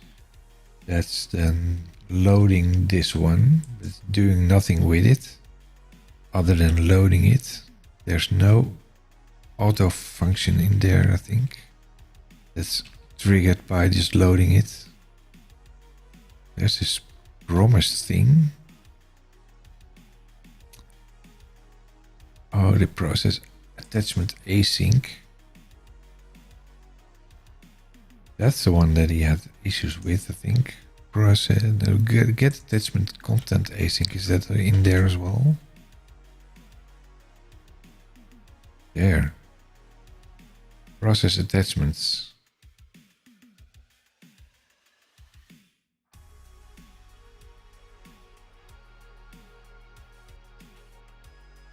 But is that used then by something?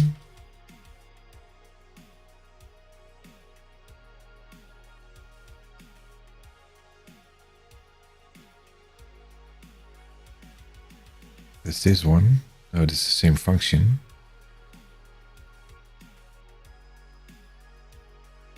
Process attachments async.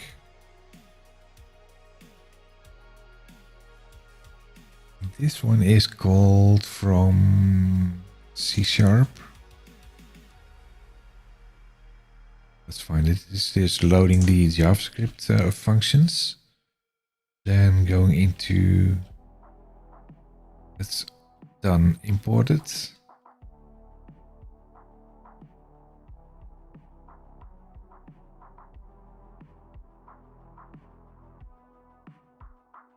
Then if mail read data equals to 0,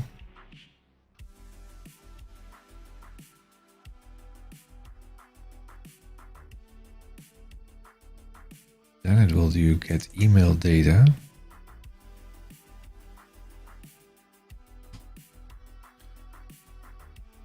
Maslov's first step. Many thanks for the valuable information. Continue on the same path. I wish you good work and goodbye again. Yes, have a good night. And live long and prosper is what Spock would say, I think. But make a decision what to do and focus on that and keep your attention to that specific thing. I wish you all the best with that.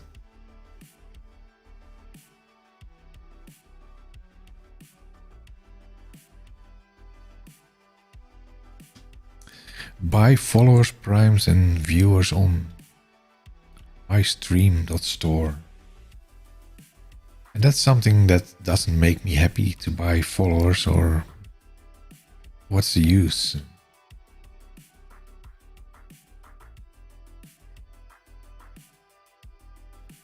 Get email data, that's a task that will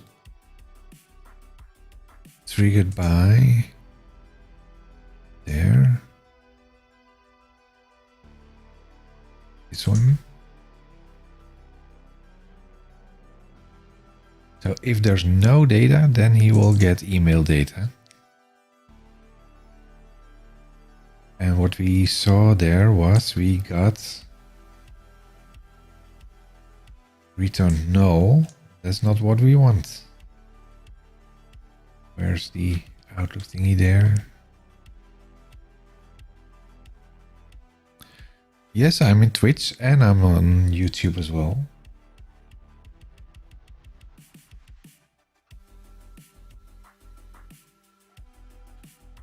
Twitch.tv/soft as in software.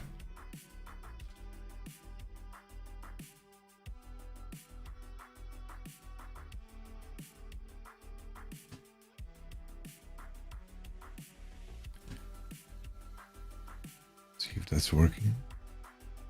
Twitch.tv/soft as in software.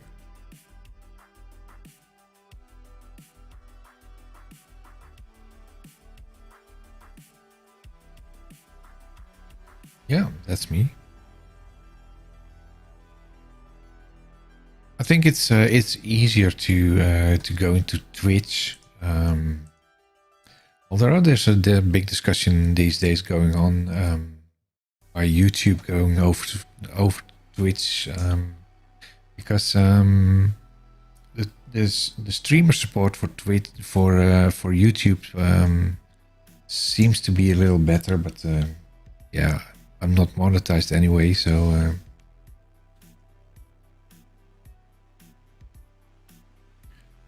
I think it's easier to follow if you to do the sub and follow on Twitch and get notifications from Twitch other than YouTube. YouTube, you get it usually in the mail. Notifications in the mail. I'm not sure. Get a notification in a different way. And I also found because I get annoyed a lot by ads these days on both YouTube and Twitch.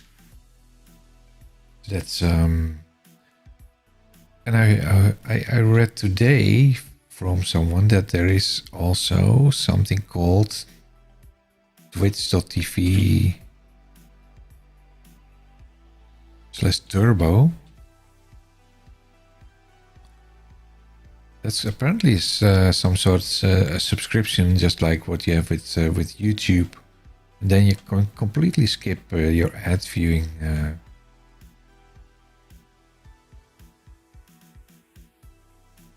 I'm really thinking of getting a subscription for YouTube to try to avoid the ads there, because that's really annoying.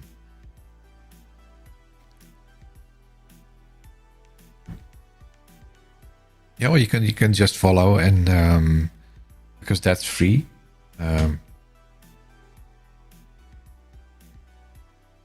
Usually that's a lot easier, but the only benefit is that you don't get the ads if you subscribe, but it really won't benefit me more or less. Well, it won't benefit me at all because they don't pay enough.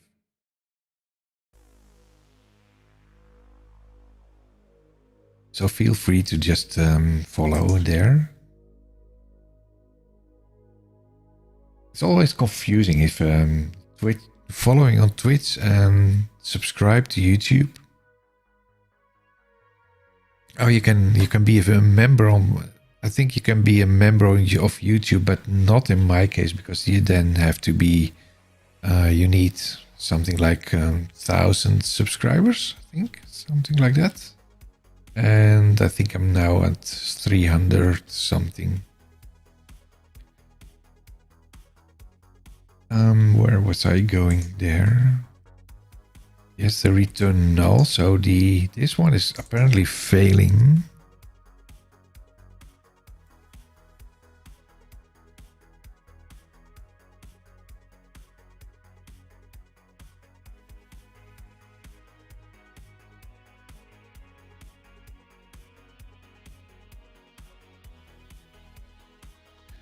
So what I don't understand here, that he is not picking up the result value from this.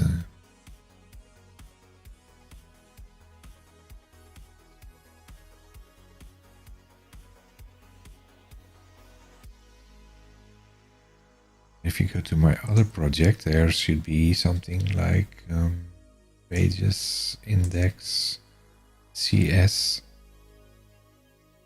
Does this return value give a return value?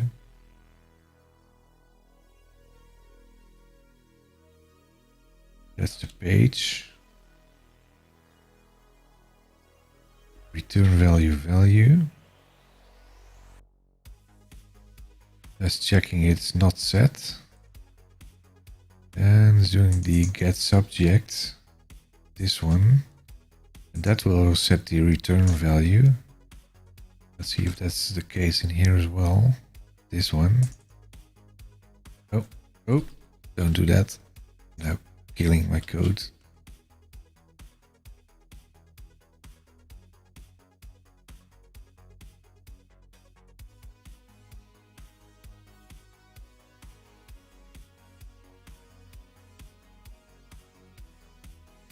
So the trouble that he has in here, he's not getting information here.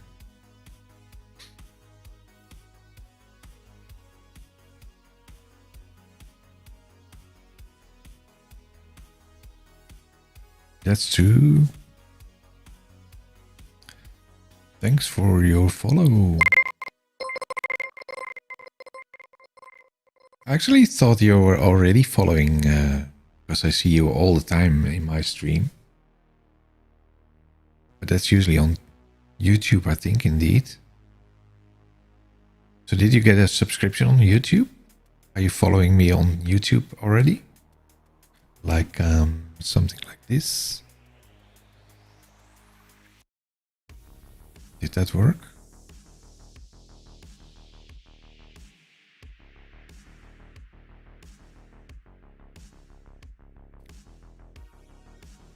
Yeah, so thanks for the follow, Nadir_1. Is there also another one?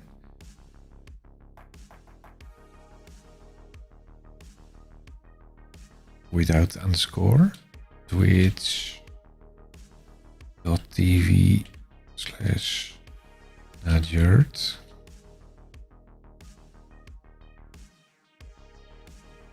Oh, he already exists.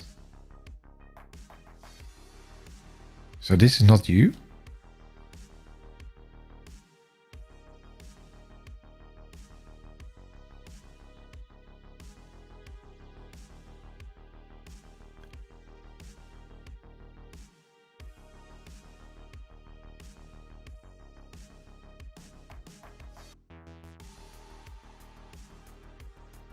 So how long did you just register for Twitch then?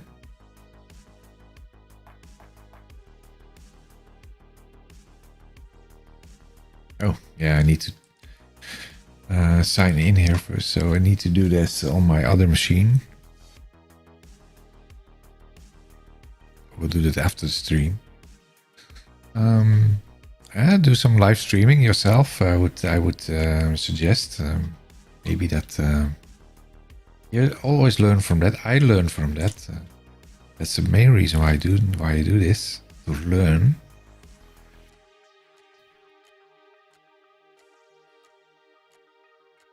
What don't you understand? Oh, if I need to follow you, then I need to go in here, I think. Is this Twitch? That's not Twitch.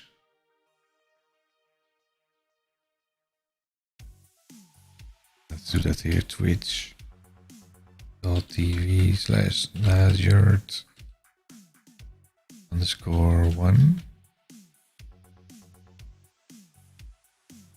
Oh yeah, you just signed up.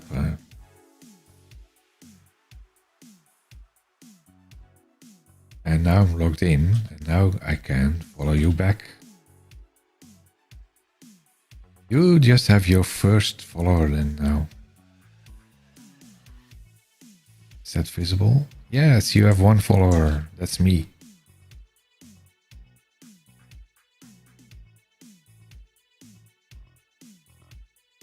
The return value, don't have a value there. Because that's this one.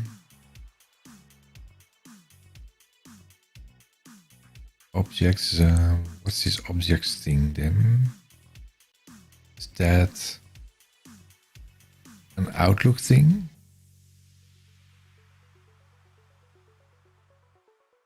Signing off specially for me, that's a real honor. Thanks for that.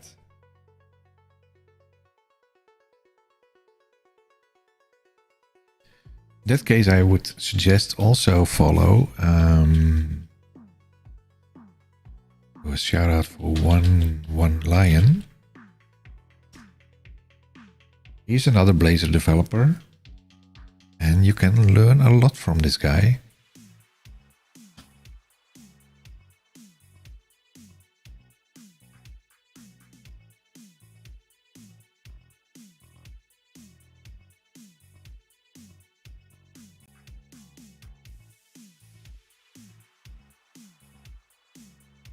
I do, at least. I learn a lot from him. He's building libraries and things for Blazor, and I learn a lot for the runtime, the JavaScript invoking from his live streams and things. No problem. That's what we're here for. What's this object there that he's using? I missed the object there. What's this object? Go to definition. There's no definition for that.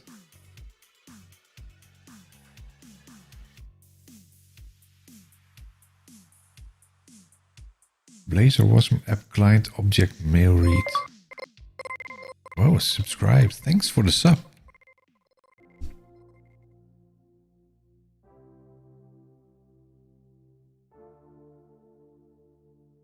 Boom, boom, boom. Objects, mail read data. That's something he's getting a return from this function. Send email data to CS.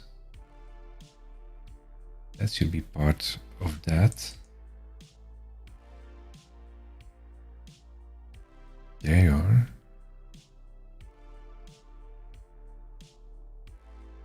He's trying to get something back here from process attachments async 2. That's this one. And that's getting process email again.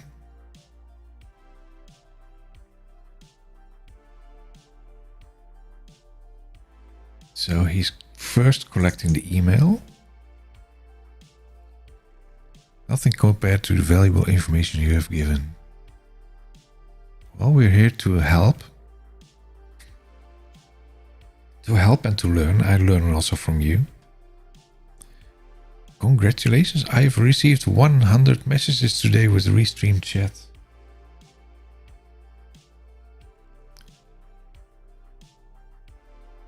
Not sure why that's worth congratulations. Well, thanks again, Najert, and good night. And happy learning. And see you in one of the next calls, maybe. Calls. It's not a call, it's a live stream.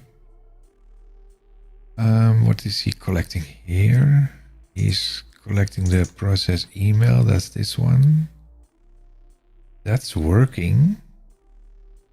Because he does get the attachment there, the name. And we see this in the output. Process and attachment, file name and extension. If the file extension not equals nothing, if you want to limit a specific extension like docx, return the item. That's returned.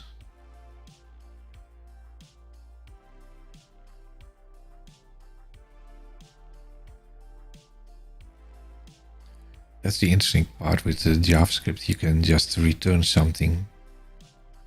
And if that's failing, then it's returning an error.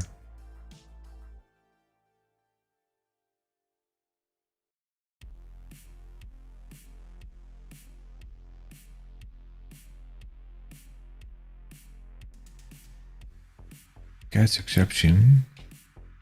Let's make that specific in the output. Could not parse the extension. This is working. This is working because that's what we see in the output. You see that over here, processing extension txt. So that this one is working.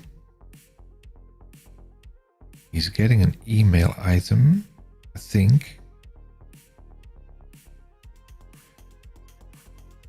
So can you then, just to check if the item is returned.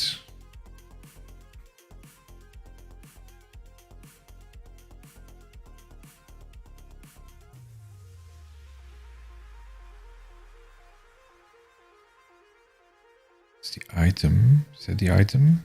Return item, attachment 0.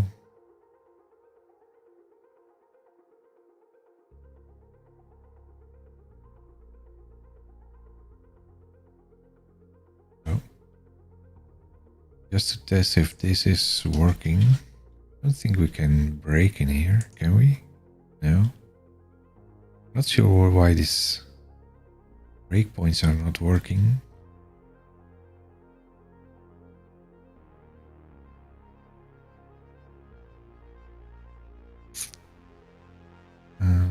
Debug. Let's first stop this.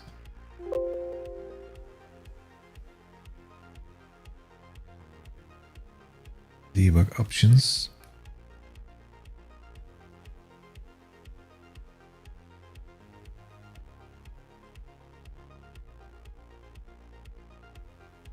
Enable just my code.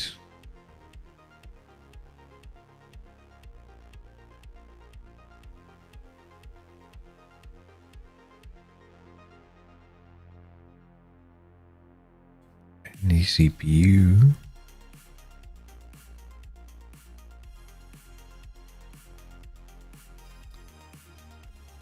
I don't know why it's maybe now there's a breakpoint, but it's set disabled. If we go in there again, 5.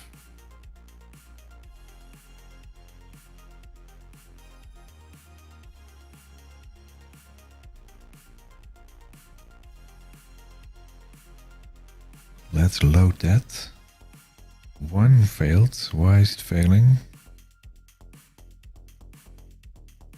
Oh yeah, the return value. I messed things up because this one is not right.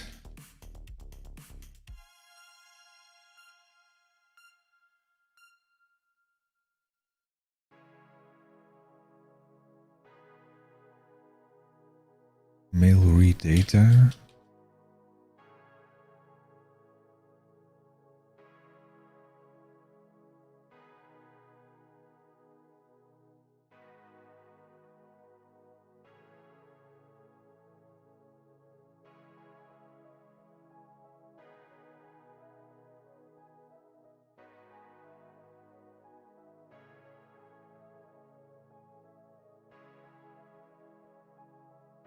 Sneaking it in. It's not nice, but at least I got rid of the error. What was that? Mail read JavaScript Interop something. .NET helper is never assigned. Oh yeah.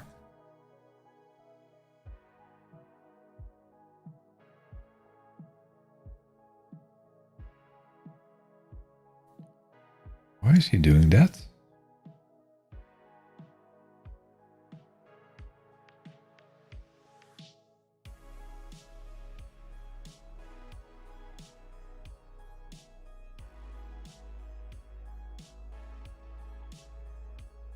To dispose it?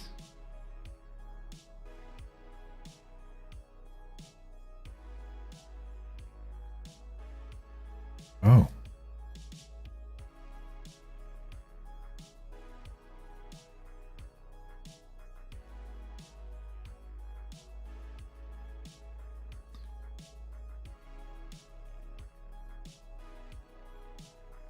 Is that necessary to dispose this object?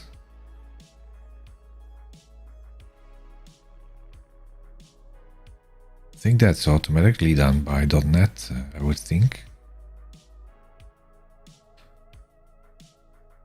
And this, the runtime should be automatically loaded.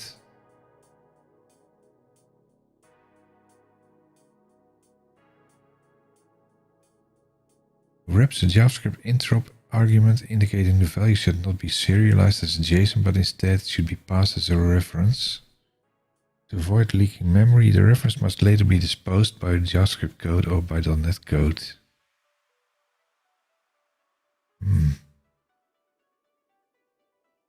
I would think you can just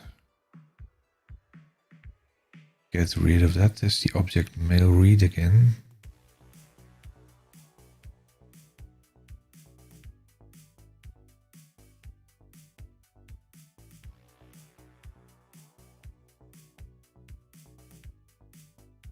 Oh, really?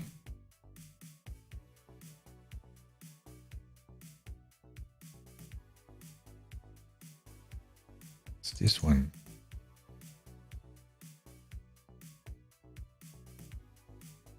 Oh, That's the reason why it's called objects. It's kind of confusing.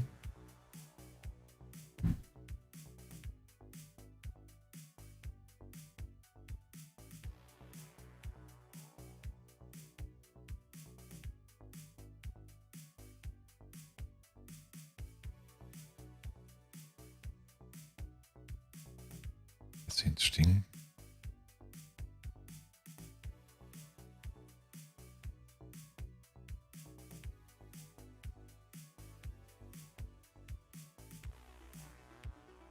I wonder why he's doing this, because I think you can do that from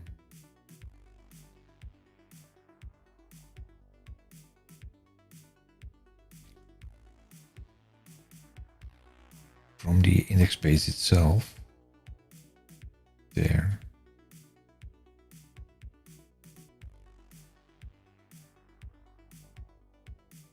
Because he gets a return value there.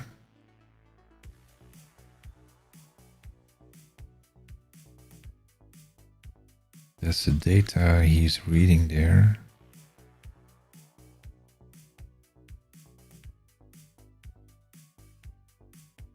With these properties on there.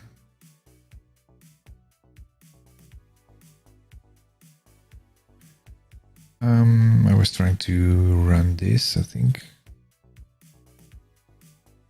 5. It's already there. Go there. Read it.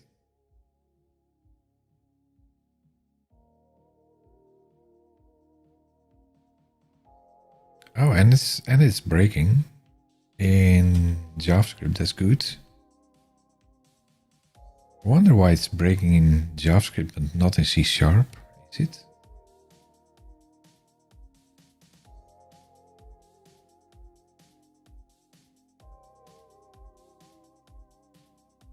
Can we put it in a watch? Item, attachments, length. What? Oh, yeah, it should be. Yeah. Thank you.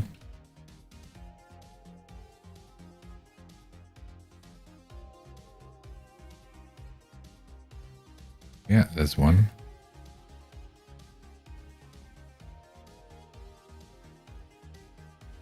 Yeah, that failed because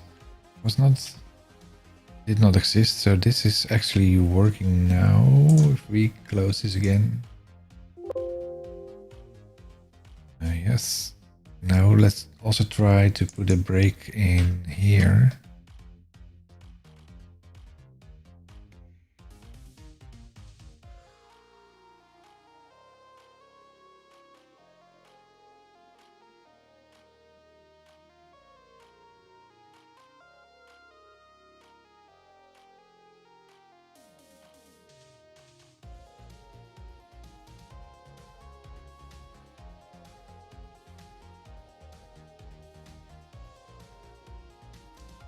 Is it jumping? Yes, it's jumping into the debug.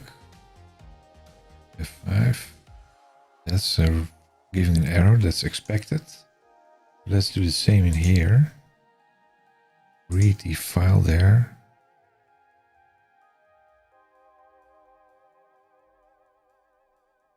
And why is this giving an error there?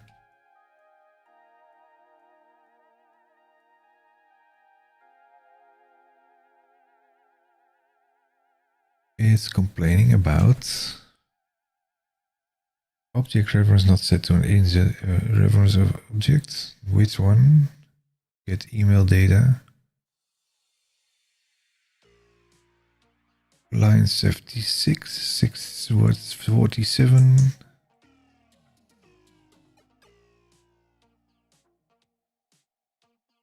Index razor CS47. That's the starter. Get email data. Go to definition. There, and then it's just jumping at this. Even an arrow there.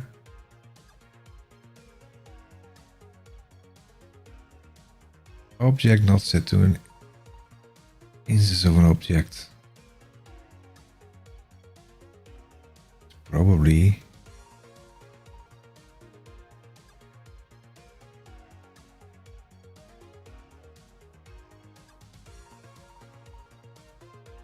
The await operator can only be used with an async.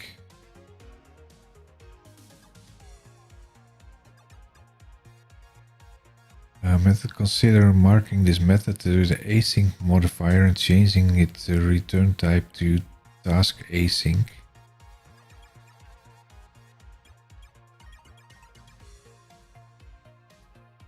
But we do have a task. Did I mess that up? Oh, I killed some code there. Let's compare that with the original.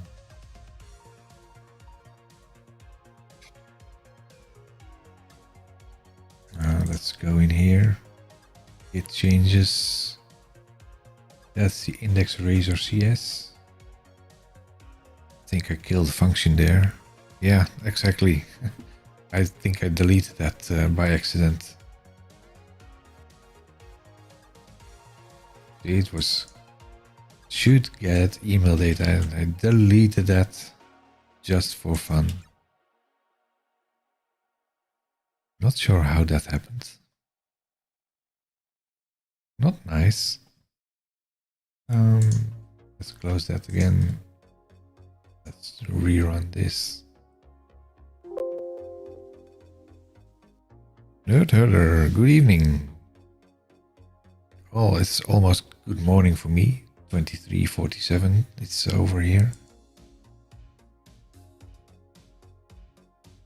F5.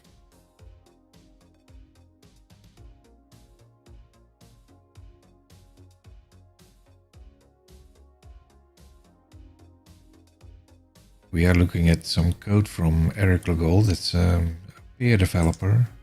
So that's not my code, but I'm trying to find out why it's working or not. So let's go in there. Yeah, that's obviously, this is expected. So we need to go back in here again. And then run the add-in. And this again, giving an error there. Why is that giving an error?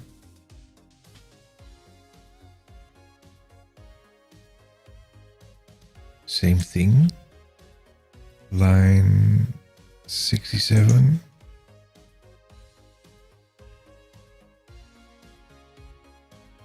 Yeah, this one is not working.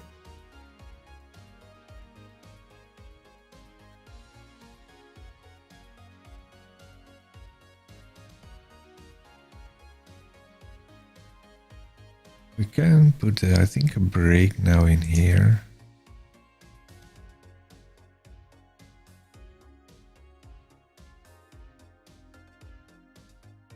Do we need to recompile this?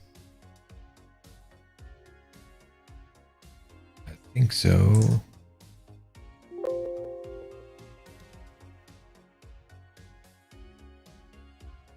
Hot reload is not working in this case.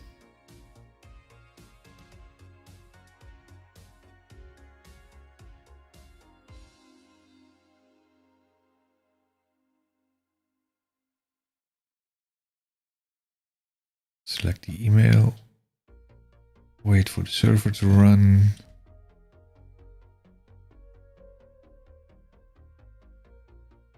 Get email.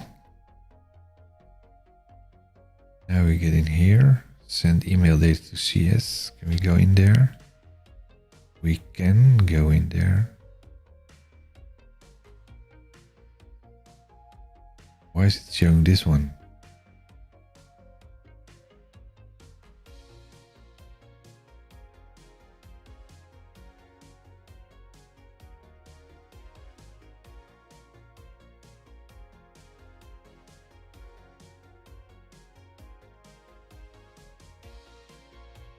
That's working, but now it's not breaking. Why is it not breaking? Oh, did it detach? No, it did not detach.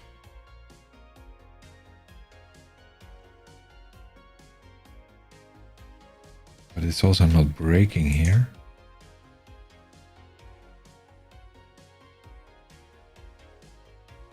There's the function call. That is set to return 0.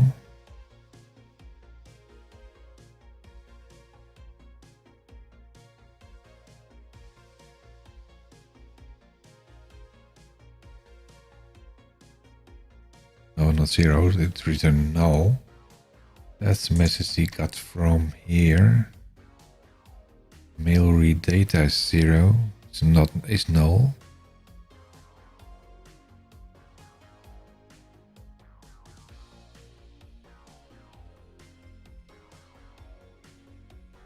It's jumping into this one. So this one is not provided.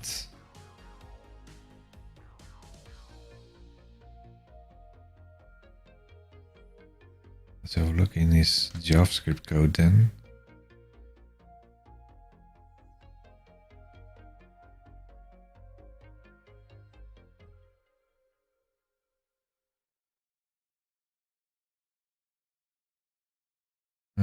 Let's have a look.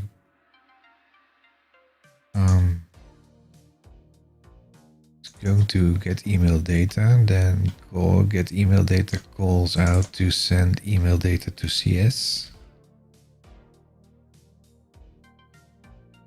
This one.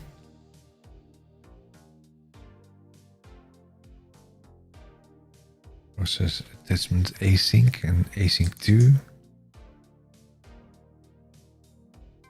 So in general, he's just doing this one. That's this one. Now this was not able to be hit.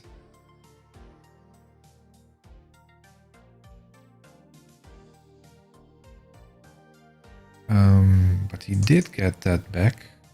It said no attachment. That's not the case. Else.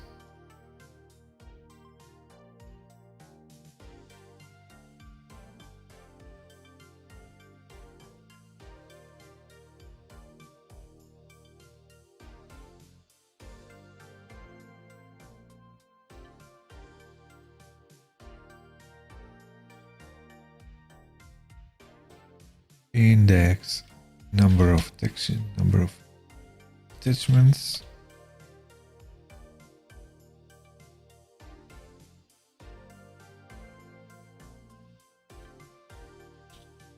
Can I just do plus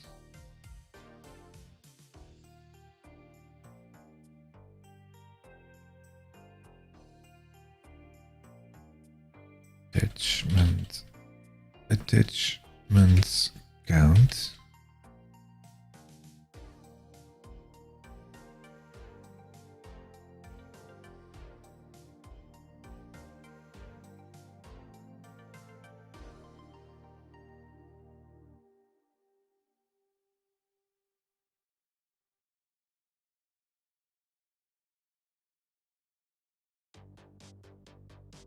Let's see if we can get that back.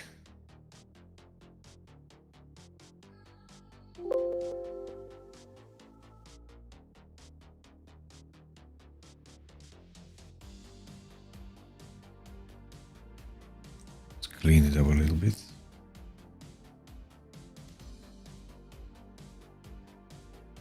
F5.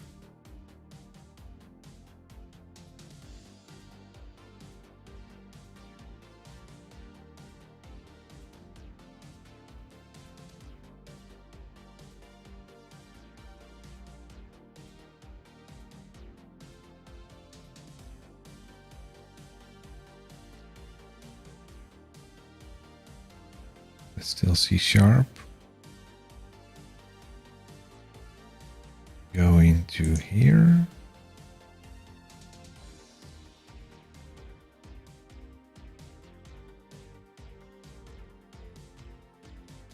Inspect. There we have one attachment. It's interesting, he's also doing that, processing one attachment.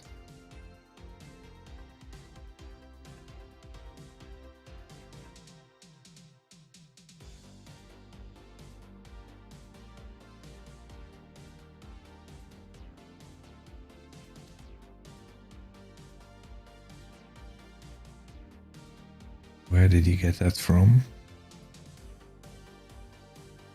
Here. Process email.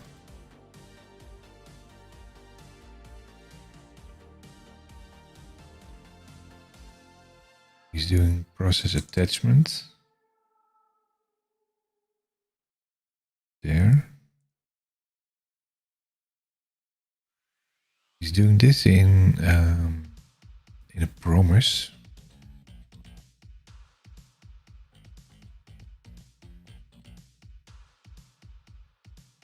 Item get attachment content async.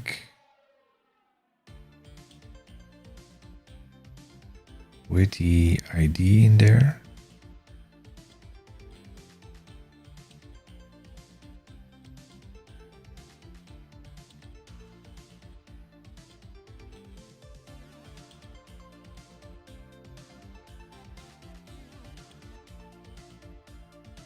Where is he calling this?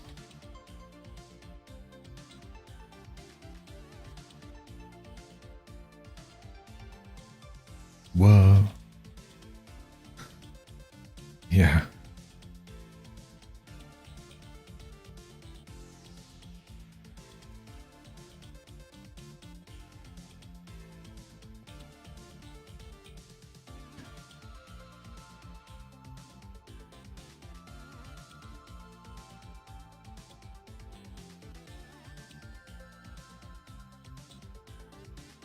That's done here. So he's collecting the email item, then going into process attachment, and that's resulting something. And he's forcing it back as a mail read data object. So I was looking for this one. So this will return something null or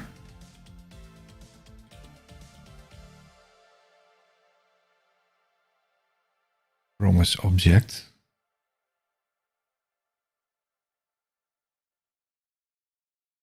So he's getting, this is get attachment. I think that's a function on the Office thing maybe. That's not where to be found. That's, I think that's an Office function.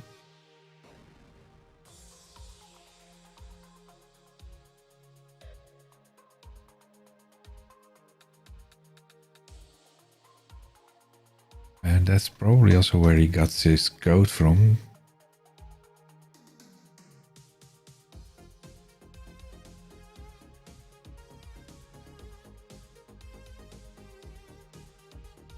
Get attachment async.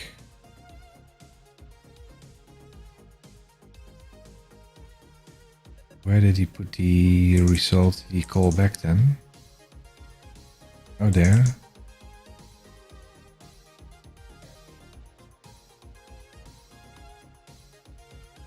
He gets them in a callback. And then he's handling something.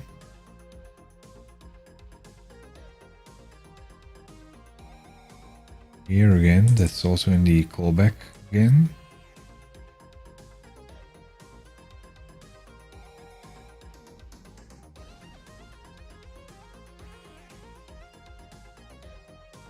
Parse a string to be URL, EML file, or a base64 code string,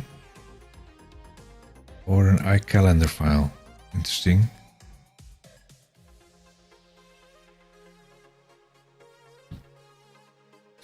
All the interesting stuff in Outlook that I'm not aware of. I'm not an Outlook developer.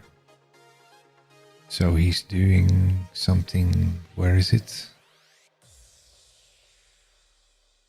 He's putting, oh, this is the callback.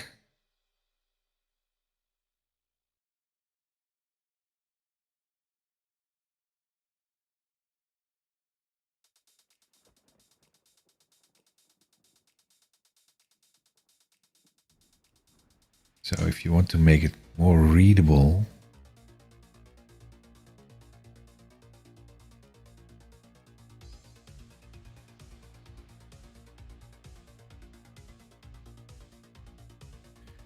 should extract this, I think, to a callback function. And then the question is, why do you split it then anyway?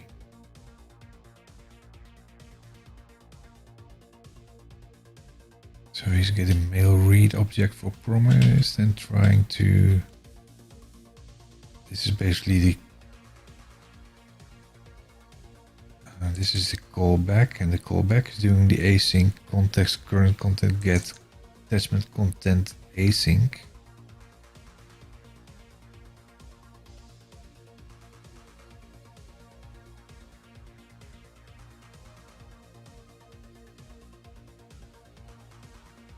Where's that done?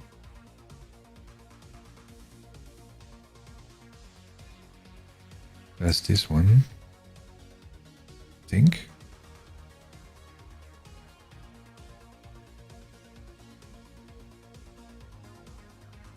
Current item.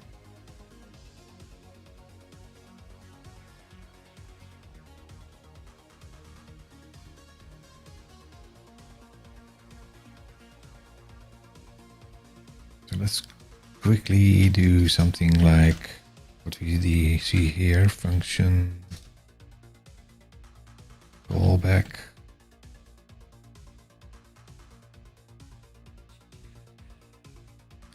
Same signature result. Oh, should do it in the JavaScript way. Then we take out the function here.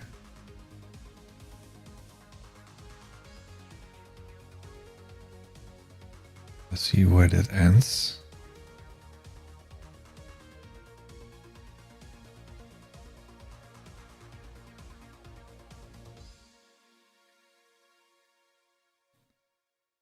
All the way here. Oh. Darn it. Is the selection. All the way down to this. Cut that out. Now have a duplicate.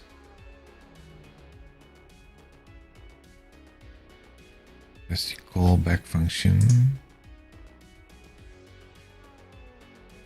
And if we compare it to this, it's doing the callback there. I just removed it from.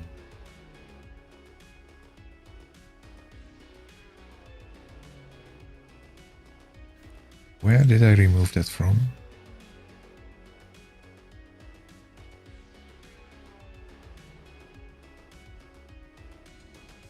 Come on.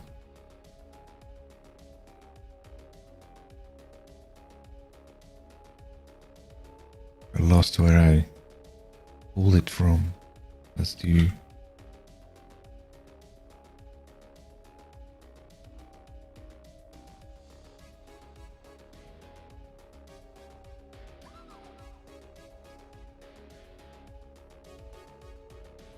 Okay, let's make that callback. Then copy this one.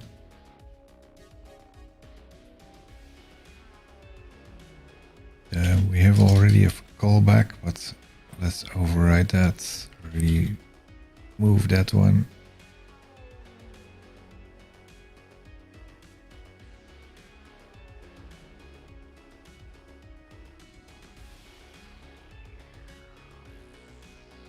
So at least now we have. Let's make this also a little bit more readable. Oh.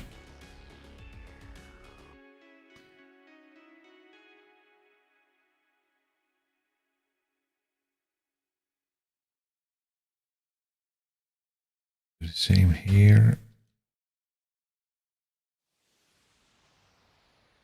Why is it using smart quotes? Because it's copied into from a demo on the interwebs.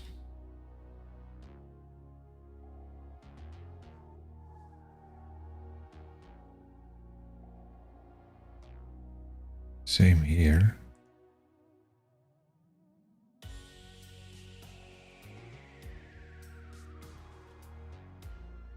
copied from a demo or something.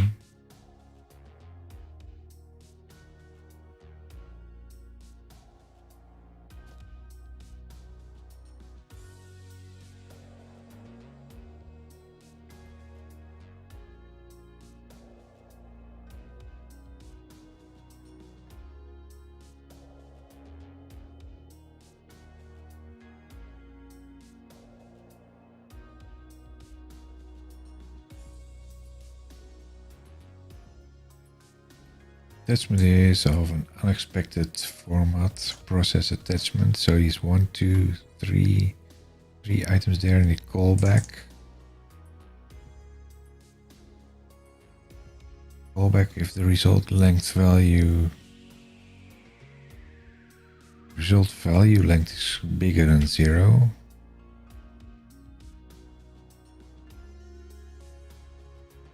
He's not checking that.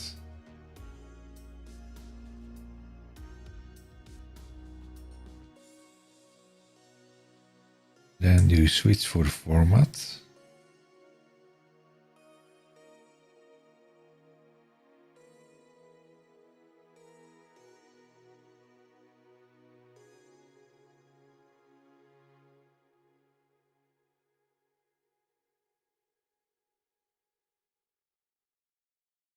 If you want to see the base64 data output to the console, then uncomment this.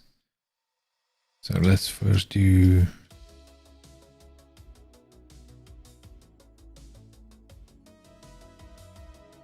comment that this is 64. A copy.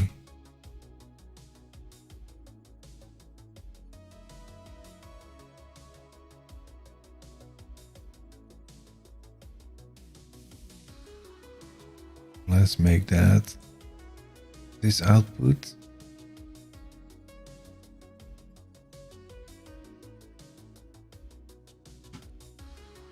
Default.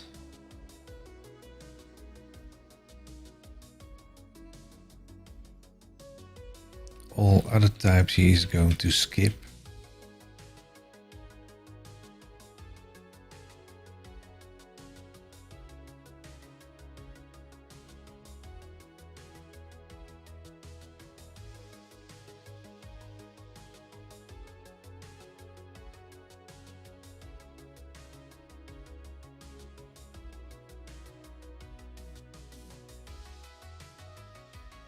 So he's only catching the 64 bits, the base 64 item there. And he's reading item subject, item name, the item attachment ID, and then the result value content.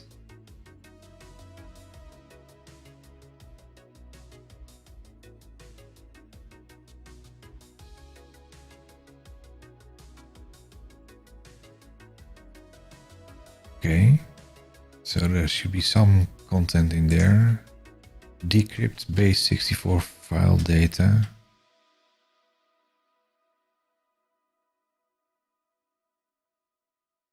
Stop this and let's build it again.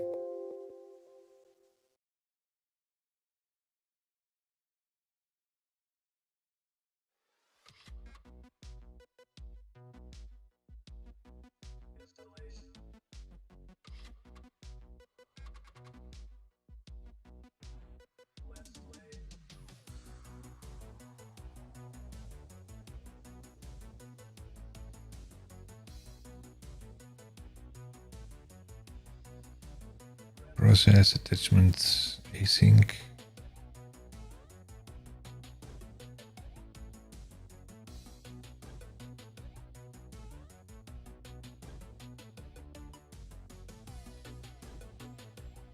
He's getting in here. This is where he starts. Process attach async, and then he's going to wait process email. That's this one, where he collects all the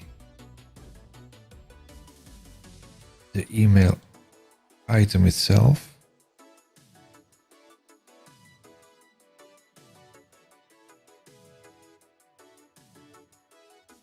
Then if that's done, if there are attachments, then he's processing attachments. And that's now only this one. So that's not really necessary anymore.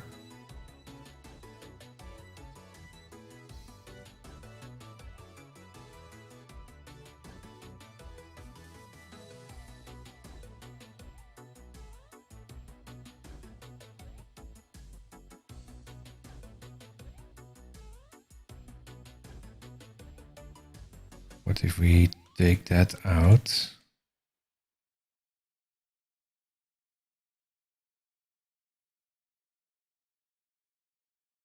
And put it here.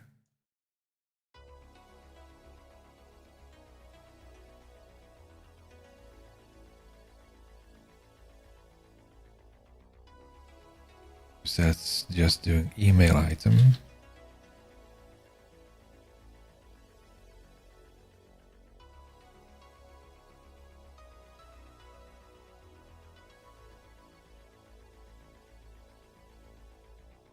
And that's email item.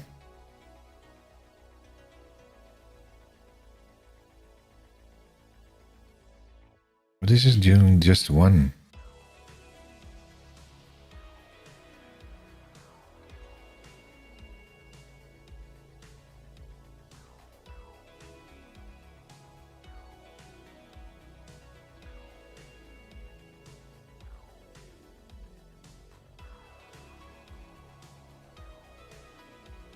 To do.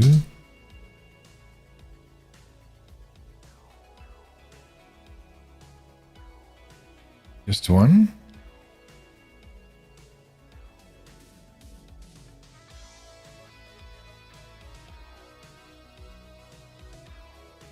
But that's this one, so it's going to get the base 64 back.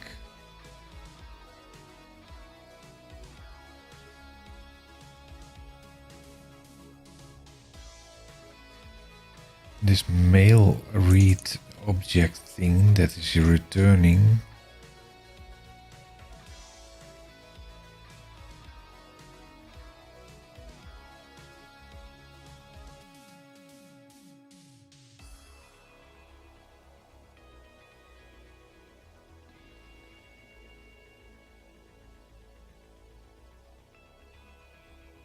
Process attachment async.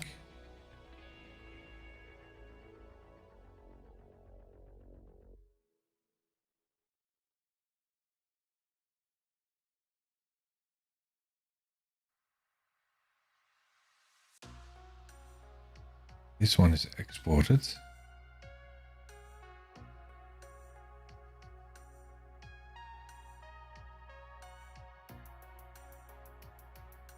That's the other one then. That's the first one.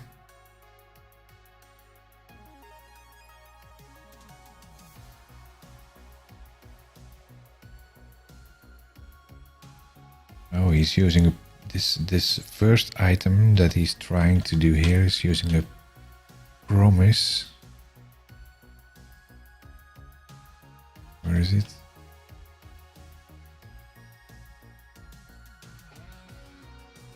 So he tried the other one here.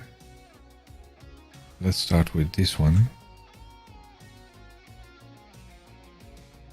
And that's returning mail read object. That's this one.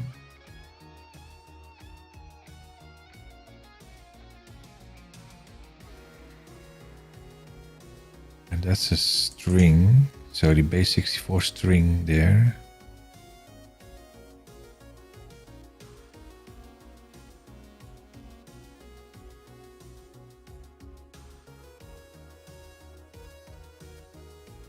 So let's run this.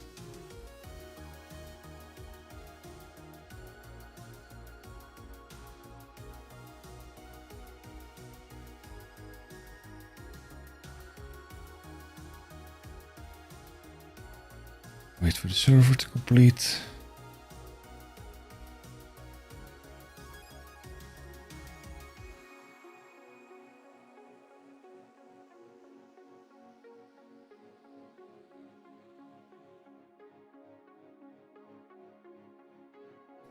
let's do this from here.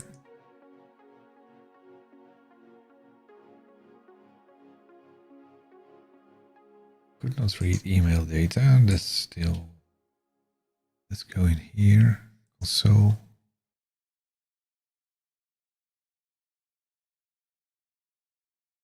Oh, callback.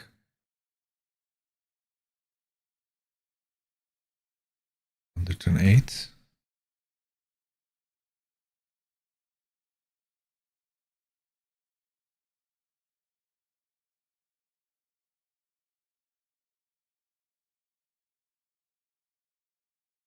Okay. Why is the callback failing then?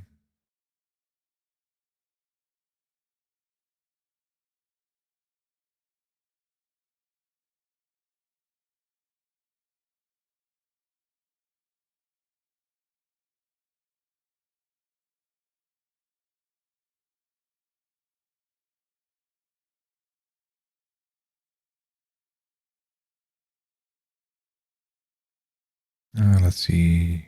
Result value. Format. The format is base 64. That's happening.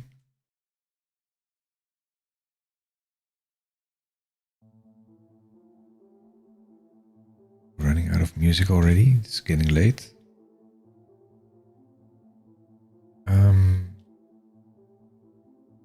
Back to here.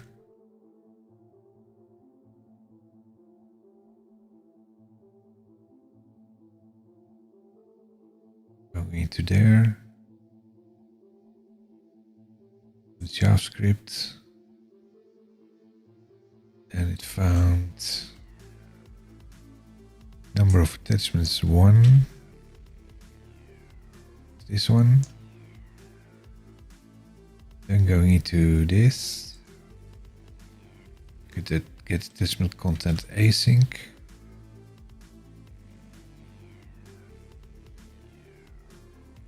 Process attachment async to returned.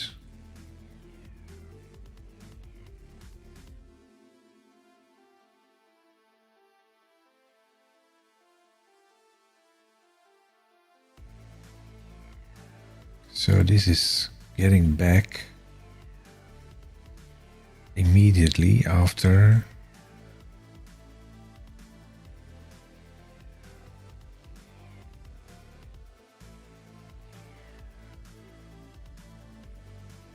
there's the number of attachments, but so that means that the call after this subject C#.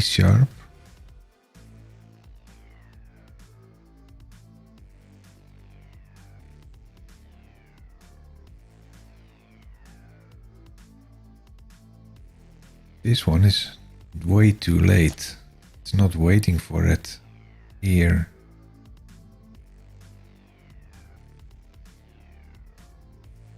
On after render async get email return 0. Yeah, so the await is not working here.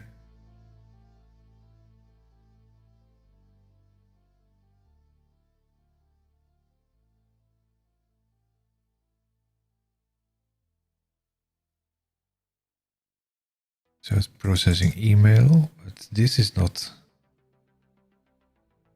awaiting.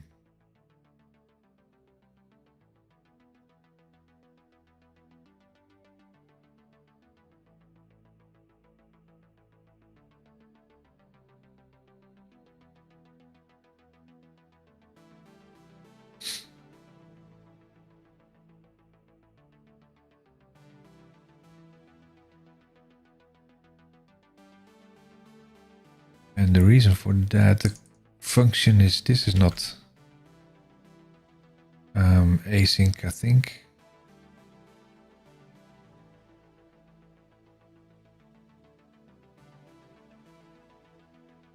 That should be, the callback should be handled also in an async manner, I think.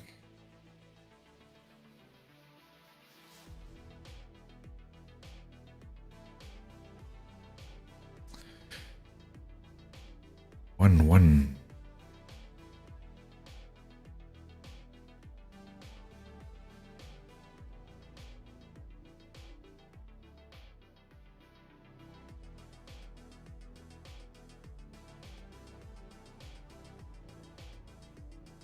This is all not handled async, if you ask me.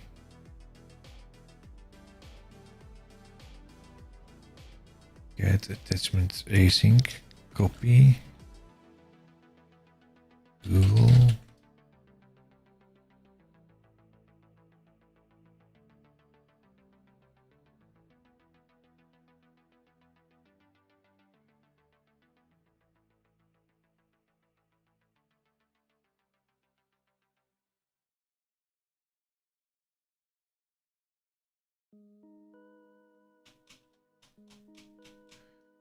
There's no demo in here.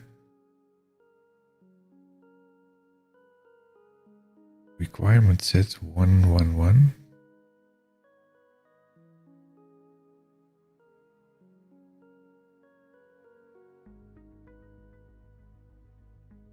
It's this one.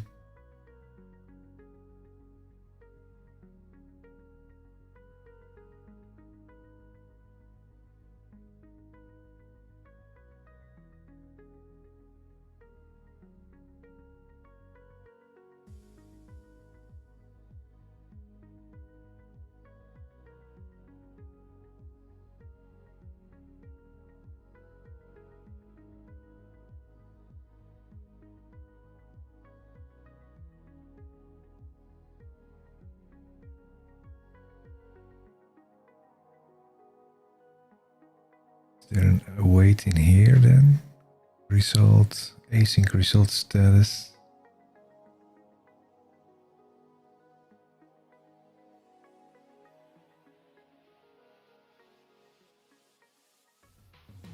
Getting the attachments.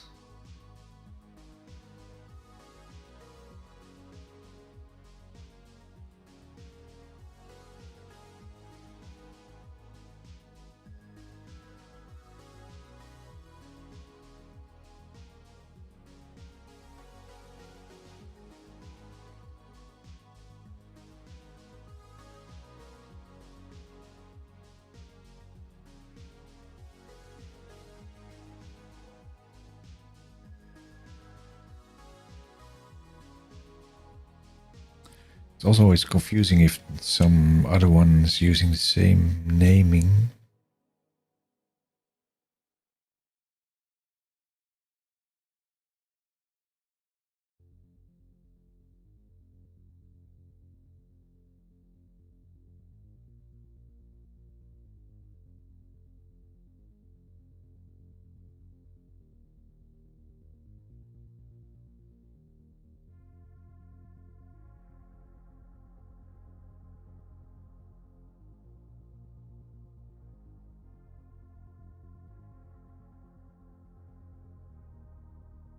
What happens if we create that just async? Can that be done?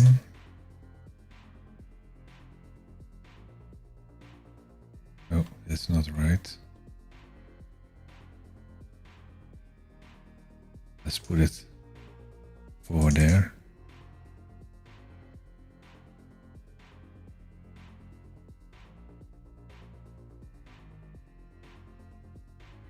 Because this is the right one. Is this the right one?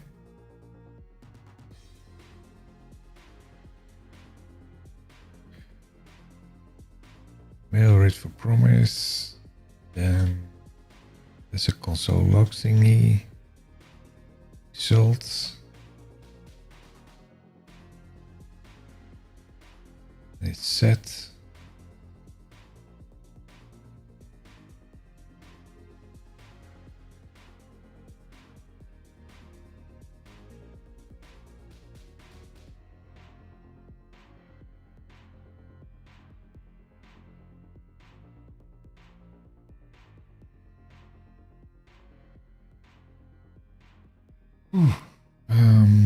Let's rerun that.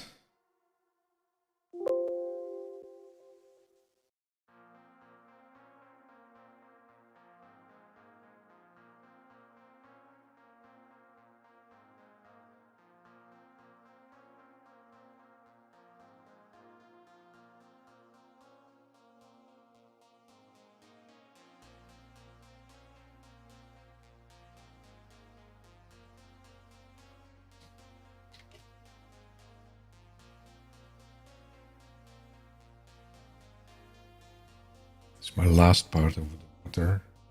Running out of water.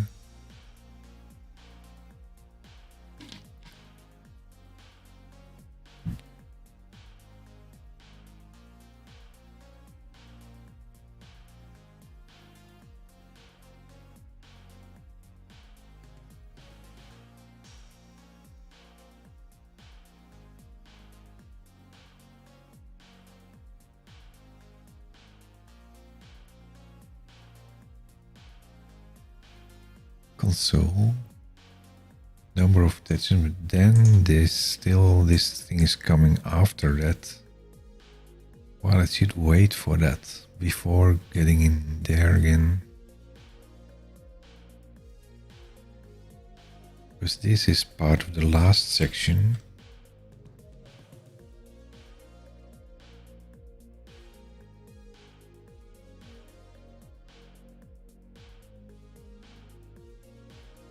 What if we pull the callback back into the code?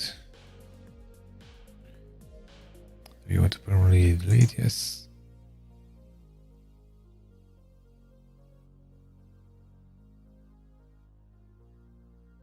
Go in here.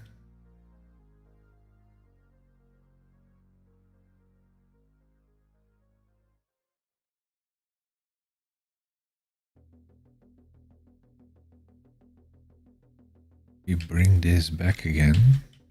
I think it will still give the same error.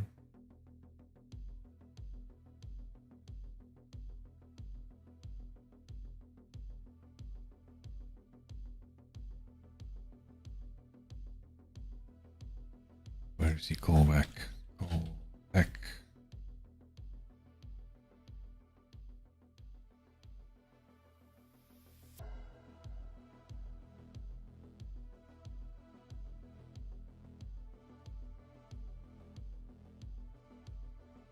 I think that will do the exact same thing.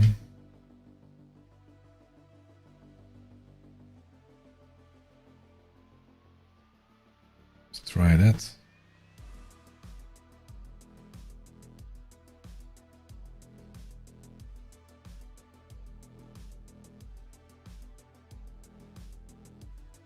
Wait for the server to start in.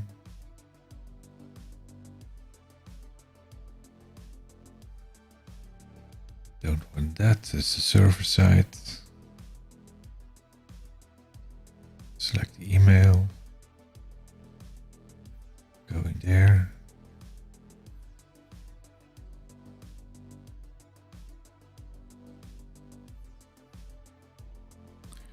See, it's doing exact the same thing, so the callback is not handled async.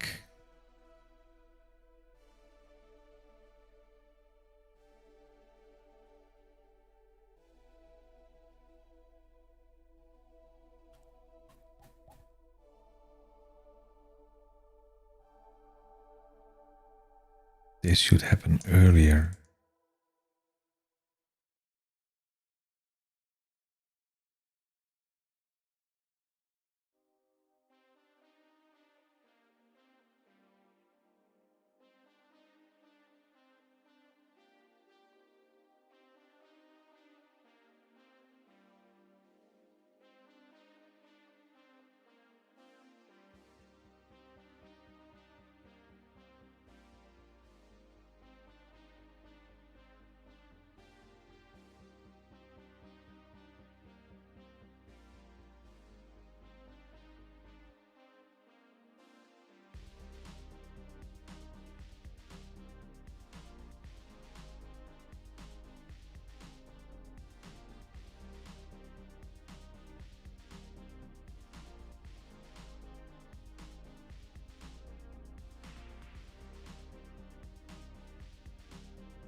There's an options thing there.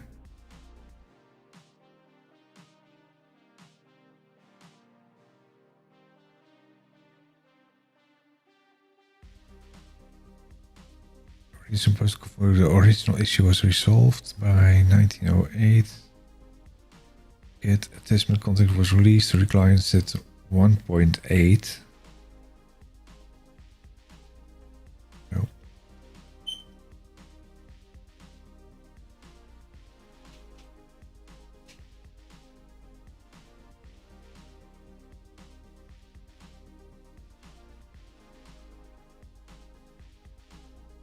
Gets an attachment from a message or an appointment, returns an attachment content object. Get attachment content async method gets the attachment with the specified identifier.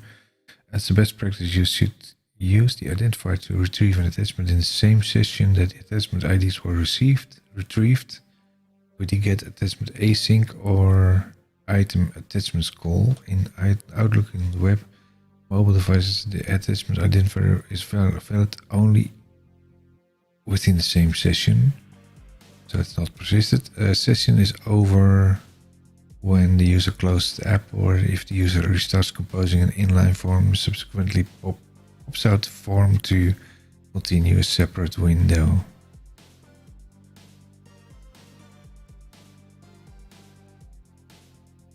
And in TypeScript,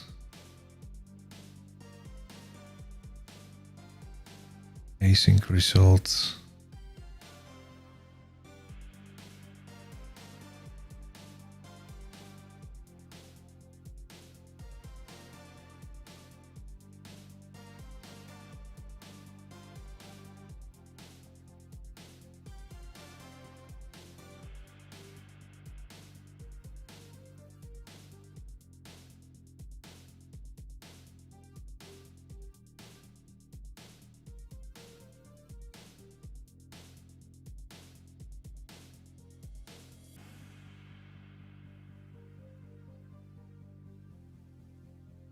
Get attachment contact async attachment ID options. This is options.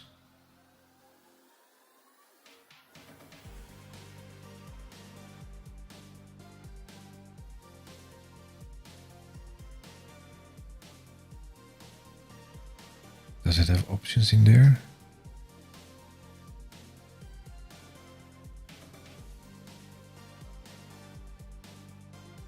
That's the options. And is that in here as well?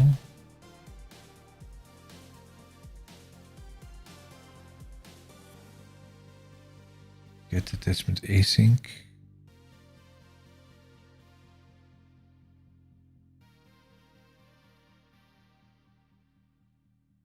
Content async.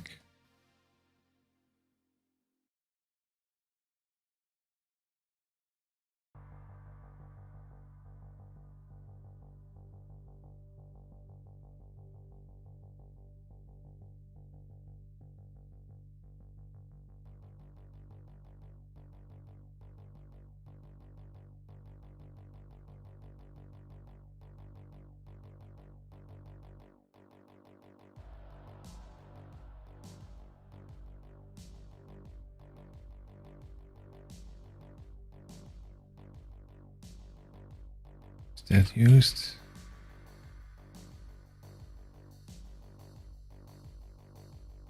That's not used. Why not?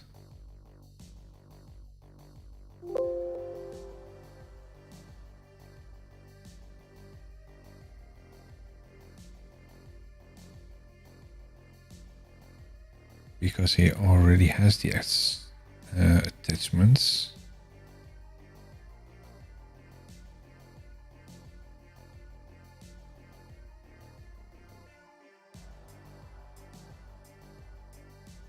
There's a mailbox item. Get attachments, that's already done.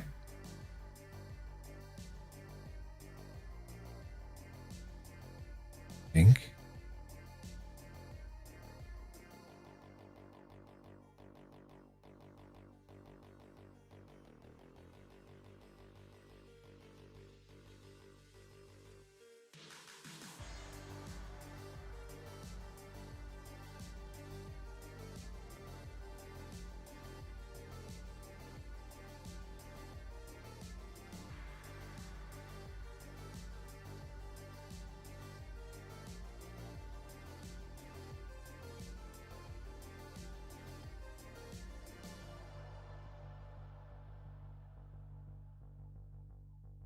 Where did it go? Process email, there's the item.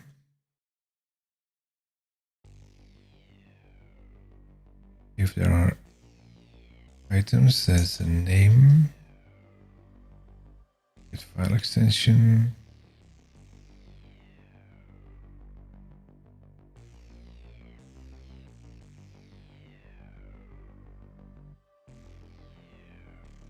This is the full item.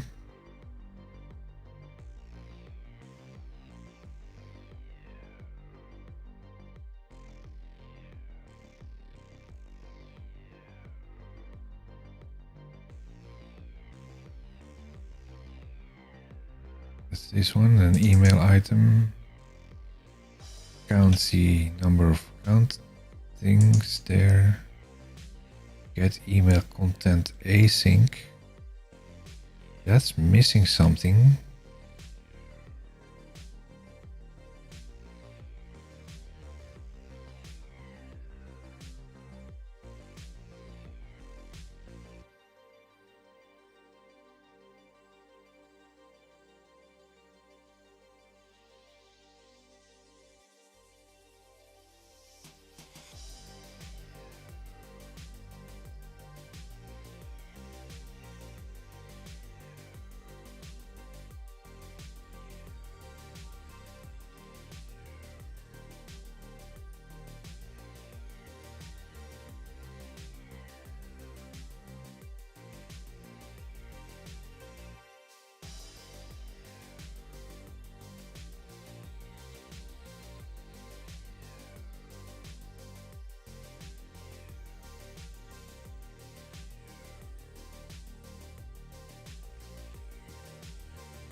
Handle file attachment, so it should be something.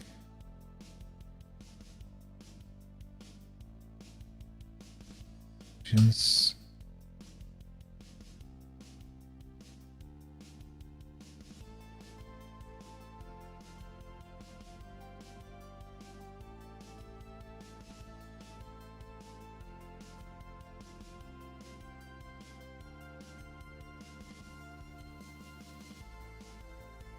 Get attachments.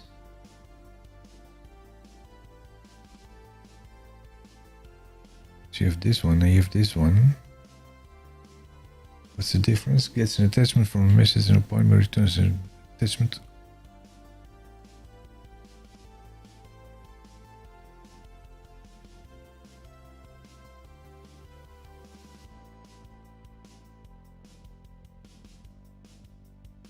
It's the exact same description, isn't it? It's an attachment with specified blah blah blah. It's the same. It's the same in Outlook mobile devices. Attachment, well, it's the same thing. It's the exact same thing, but it's not explaining what the options is there.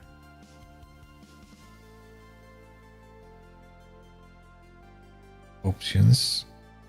An object literal that contains one or more following properties. Async context. Developers can provide any object they wish to access in the callback method.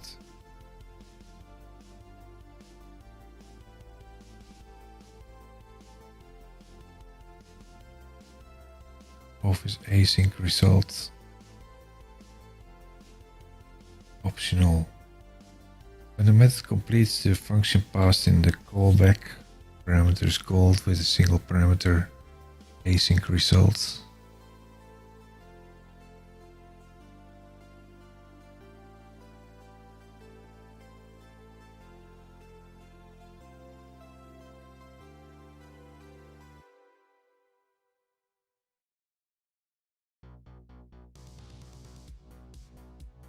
But he is using the other one.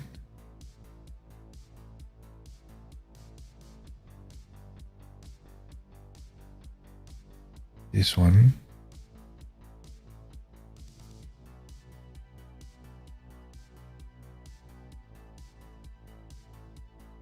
No options, so he's not passing in any options.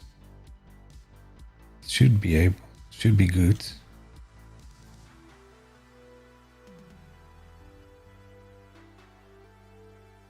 But is he also using this then?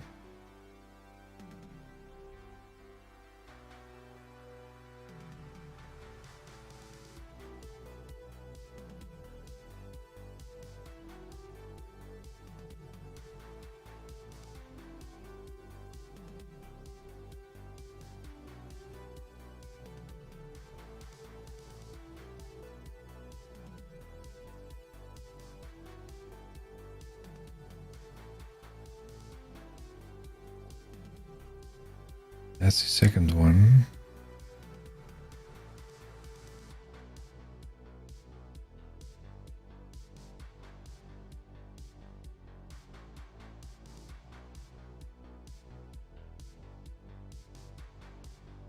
This is the email item.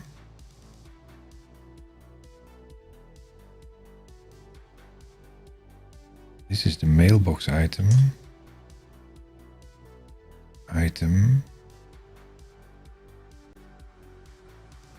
Oh, and he's passing in the item there. Current item.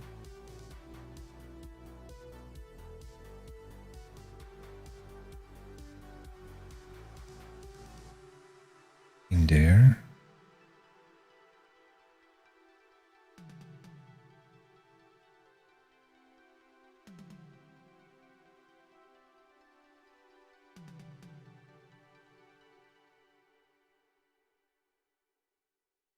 Then it's doing nothing with that.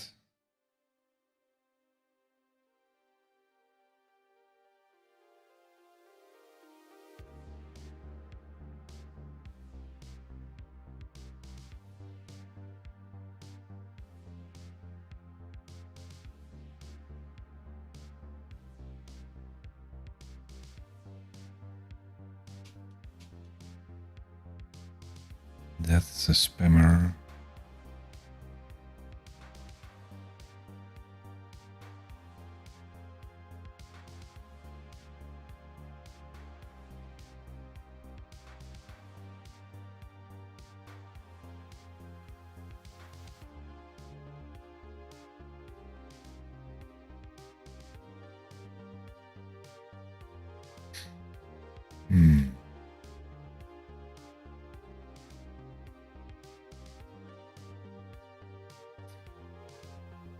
I think I need to sleep a little bit on this because this is the callback function up to there, but it's not returning it async. I think. I don't know. Like with Eric, it's not getting the content of the async pack.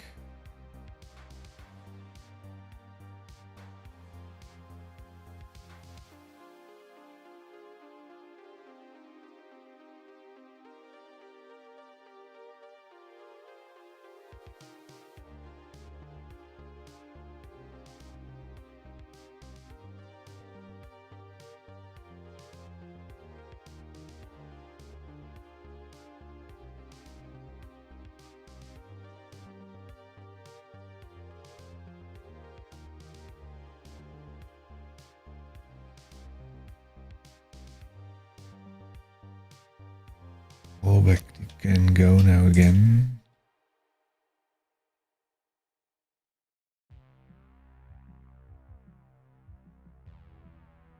Because that's back in line now.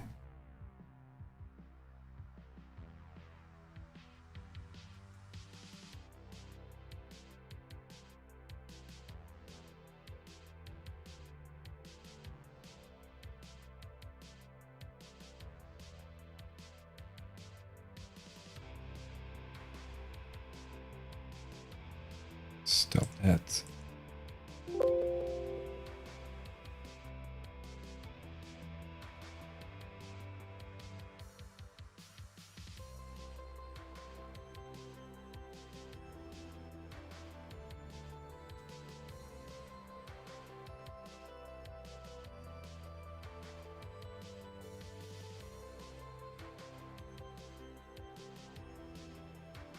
F5, final call. Let's try this one more time.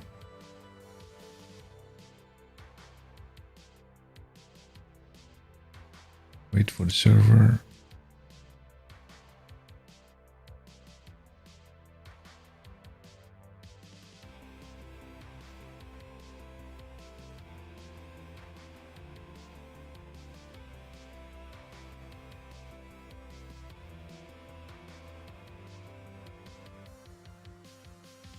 What do we see? There's still an error there.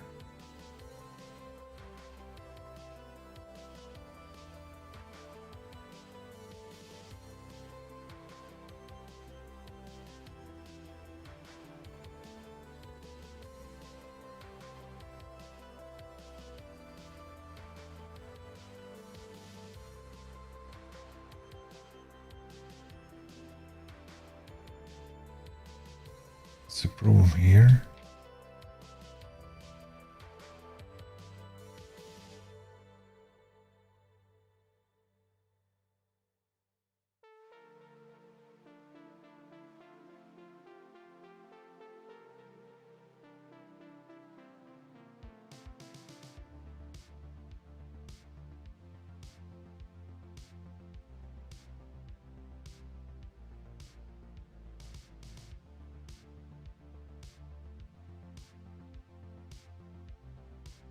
What's the error there? Where is the error?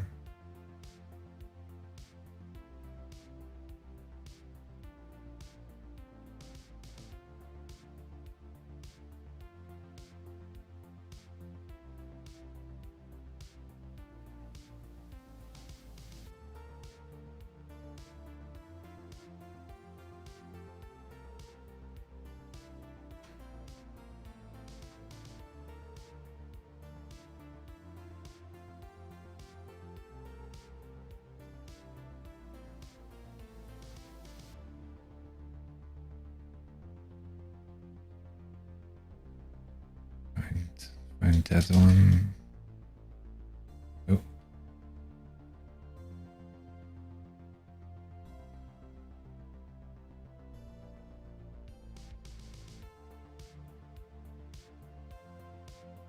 It's failing on this.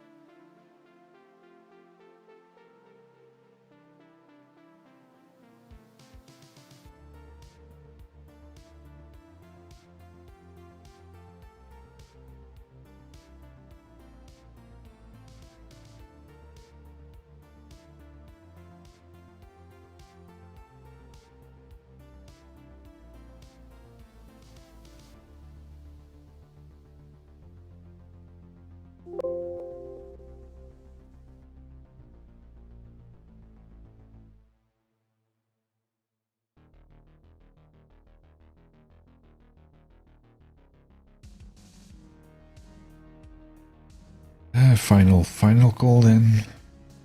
Then I'm really going to quit because it's almost 1 AM. Way too late already.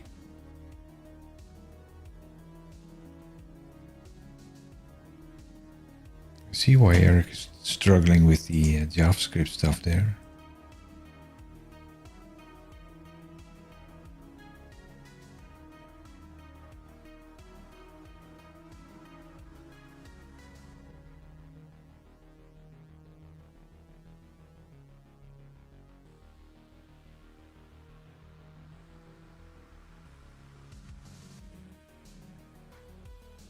Item is not defined at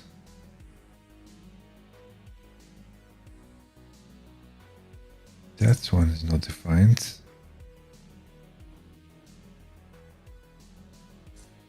And that's true because that's called email item, I think.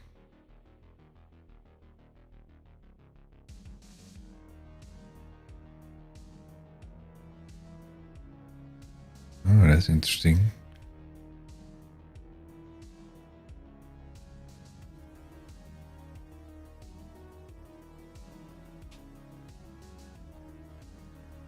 did it go there?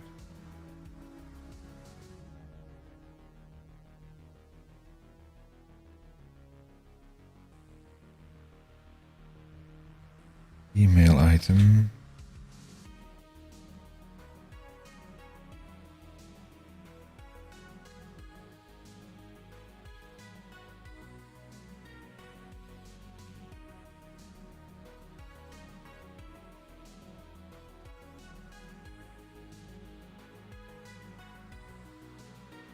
That's not defined.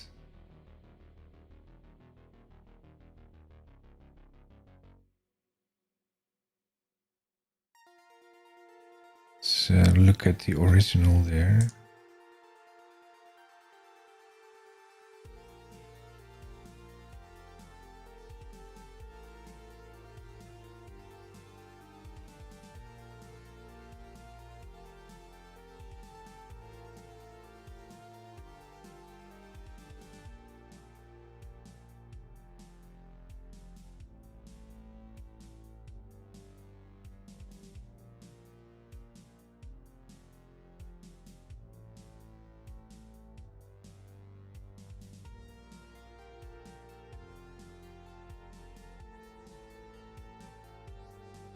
Oh, that's the process attachment.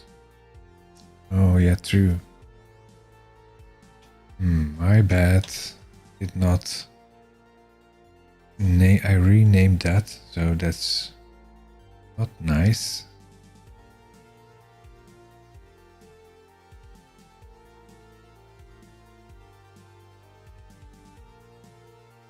Copied all of this in there.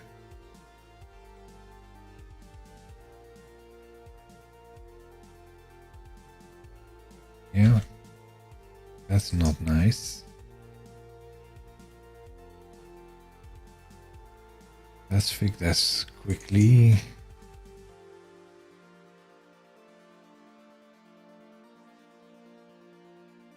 Doing the same thing again. Let's first stop this one.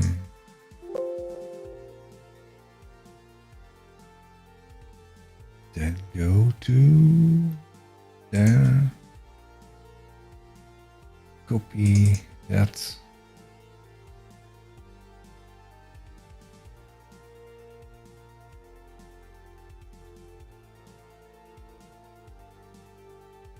Some more email item there.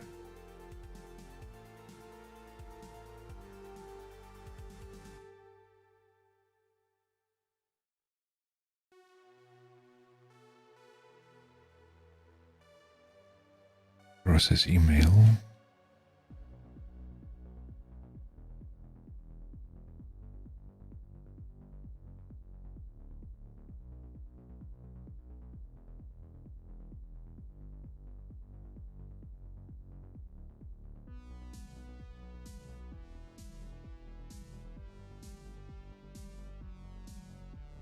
Okay, let's try that again.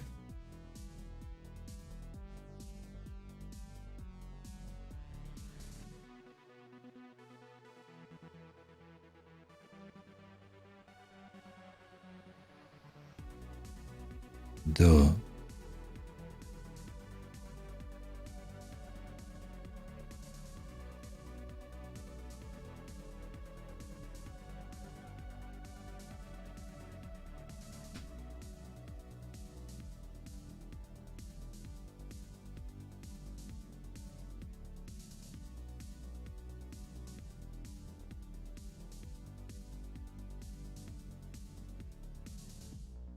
Oh, yeah, the CID. It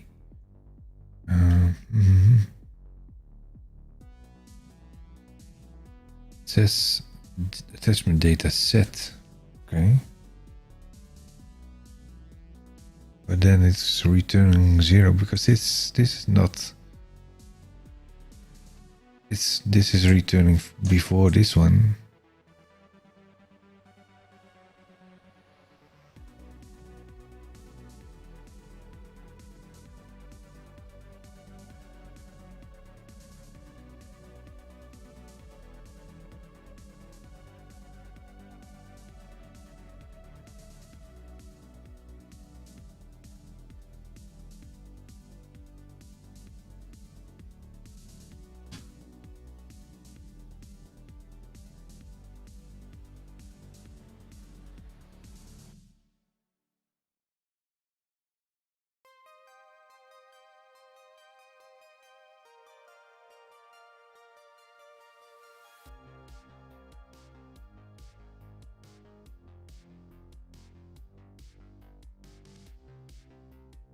There's the attachment ID. This is not working. Oh, that is not a requirement.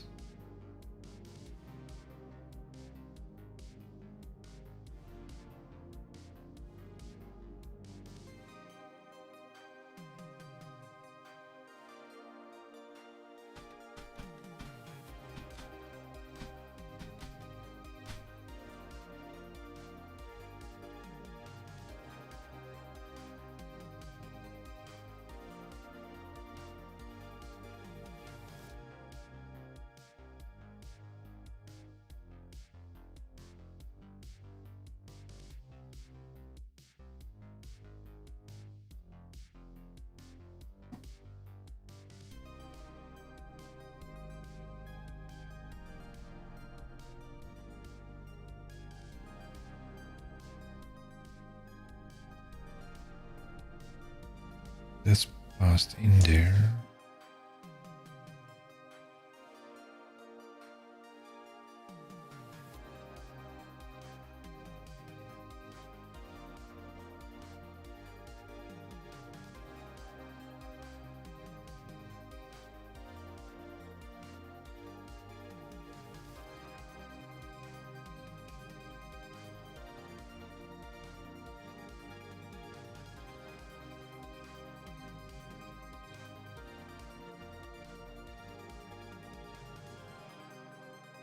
Okay, let's wrap it up.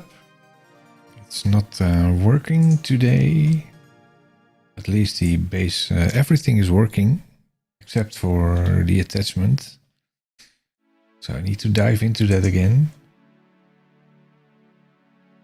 At least it's some cleanup on the code there, but we do need the attachment for that. Thanks, Amina Smai.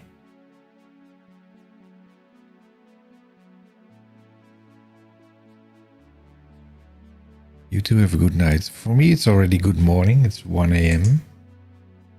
So let's go to the main window here. So thanks everyone for attending this nice show again. We'll be back next Tuesday, I think. Then trying to upload the file again for on the Blazor web assembly on the website. It's really getting late, early, I should say. Thanks for watching again. Thanks for the follows. Thanks for the subscribes for today, and hope to see you next week, and maybe some interim stream as well, but at least next week. Bye bye. Thanks everyone.